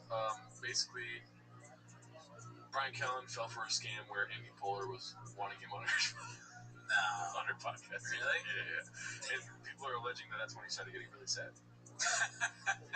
So Let's start with the email. Let's actually read this email. A candid conversation on comedy and culture. This is the episode where Tim Dillon been fed himself. Oh, okay. He put those huge tits on. Good news is someone sends this email. Greetings, Tim. I hope this finds you well. My name is Julia, and I handle guest bookings for Amy Poehler, host of the Good Hang podcast. On the show, so immediately I'm like, wait, what? Well, I'm supposed to do Amy Poehler's podcast. Can I say about that? So I'm supposed to do Amy Poehler's podcast In LA? Yeah, her assistant reached out, and she was like, "Hey, we'd love to have you on Storytime with Amy." Dude, this is hard to watch. Not even the name of the podcast. How could he think that that's possible? Oh my god. The Amy Poehler would have him on his show. Why? He's like this young atheist. Okay, I was alright. I whispered it. Nobody heard that. Just delusional to the extreme. You know, just I don't know, man.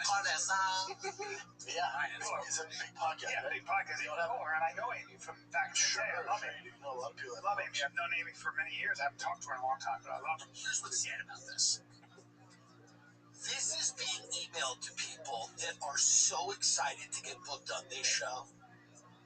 Because of the state of LA right now and how these people haven't worked in a while, and but they still have a home and they're paying a mortgage, but they're looking at the money in the bank. The hourglass is turned over and it's getting less and less every month. And Because we're gonna I found out it was gonna be a Zoom first, because she does it, which is you have somebody comes on the internet and then talks about the person there, and I was like, it's a surprise. It was probably like a friend of mine. So I was like, okay, great. So they have to make sure that your camera is all, oh my god. So embarrassing. Shouldn't cut this part out. Is it even embarrassing at this point, though? Because, okay, in my mind, it stops getting embarrassing after you do it wasn't even it was like Pornhub podcast or whatever he did. What was that? Was it Pornhub? Something like Bang Bus. Yeah, so it literally was something like that. He literally did the Bang Bus podcast. Taxi podcast. Dude. He fucking, the Bang Bus picked him up on the street. The Bang Bus picked up Brian Callen to do a podcast, and he thought he was gonna get fucked. And he was so happy they didn't fuck him, they just did a podcast.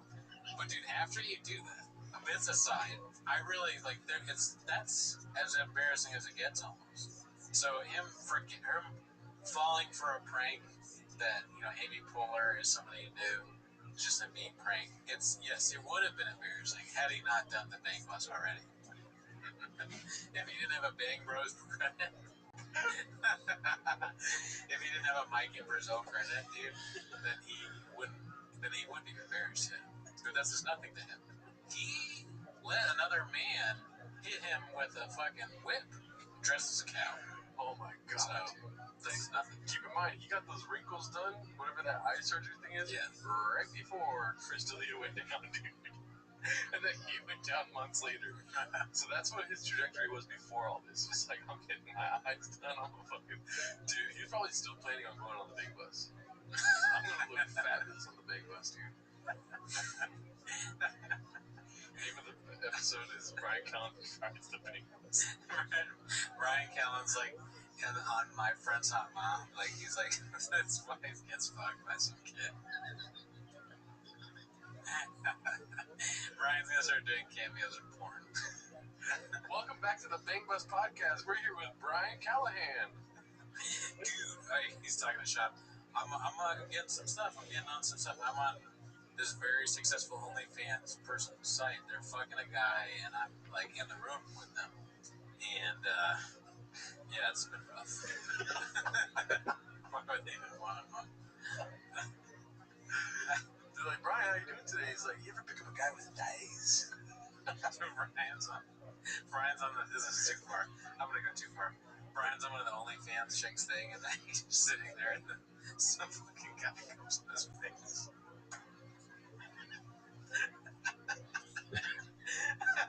That's the prank. How far out? It's not even a prank. He knew it was gonna happen. How far is there removed from a guy hitting you with a thing? Like maybe he's dressed in the cow thing. Yeah. All right. Some guys. I can't let it say assless chaps coming on Brian's face, dude. How far away is he from porn? They keep saying that like Slow Joe and Chop are gonna do OnlyFans. Nah, Brian will do it first. It's like, hold my beer, dude. I met Amy years ago, and we had a nice little conversation, but I cannot believe that she has followed me and wants me on this show. I know her, and I know Amy from back in the day. I love Amy. I love you. I love Amy. I've known Amy for many years. I haven't talked to her in a long time, but I love her. And my producer calls me and goes, hey, did you, do you know that Amy Poehler podcast? Do you know it's a scam? Next email is you send your bank info. But they did it was so good. It's not. Gave me like all the questions. Like, Amy can't wait to talk to you. They know somehow that I know her. They do their research. Comedians are desperate at any level. Remember that birthday scam? The one where it was like, this guy sends you a thing. Oh, my wife is a huge fan, or the wife said, my husband's a huge fan. They want you to perform for him, stand up on his birthday. Yeah. And we're going to Venmo you the money. Can you do it? So you Venmo them the money. Or I'm sorry, they Venmo you the money. And then they go, oh, I accidentally sent too much. Can you Venmo it back? And then they do this thing where they like cancel it when you do it or something like that. But I remember hearing about that and thinking, just there's no way. Like at the level that we're at, you think people are begging you to do birthday shit, but a lot of people fall for this. Somebody asked me to come do a show in Chicago, and no part of me was like, dude, we're going to Chicago. I was kind of like, this is not real. You thought it was a scam? Immediately. Yeah. Because I suck ass at comedy. Oh, really? You want me to go there and do something you've never seen me do? You know? That is a weird thing. Yeah, what is the scam? And so I just kept messaging them like, okay, for sure. So what do I do? And they're like, you just gotta fly to Chicago. I'm like, okay, you're gonna buy me tickets? Or they weren't gonna buy anything. I don't even think they were offering money. It was a bad scam. Even if that's not a scam, it's sort of a crazy ass. Yeah. You just come to Chicago. Maybe if I'm coming to Chicago, I'll do your show. I should look it up on my DMs on Instagram. Let's see what else we have. Okay. So this is Shab reading an ad read. Ad reads are a problem. Just post it, Clean. Minimum Sky 2305. Haven't seen his post in a while. How you show up and wake up feeling your best. Because fun shouldn't come with a cost. Welcome to the upgrade. Welcome to nowadays. With your easing in or tuning things up, the pace is yours to set. Minutes 10 to 20, gentle lift, you'll start feeling lighter. Minutes 20 to 45, you're in a sweet spot, social, and you're in your groove. Minute 45 to 60, ride the wave a little longer or let it wind down easy. Is it legal? Yes. Nowadays, it's legal in most U.S. states thanks to the 2018 Farm Bill, which reclassified hemp as It's for hemp, but it's so funny that like the core shop has ads where he's like, "Is it legal?" Yeah. And then some random year, the 2018 Farm Bill made this product a bill like gave you the ability to get it. an artist. Good God, for the 2018 Farm Bill. Hemp as an agricultural product or hemp-derived Agricultural. THC formula is crafted to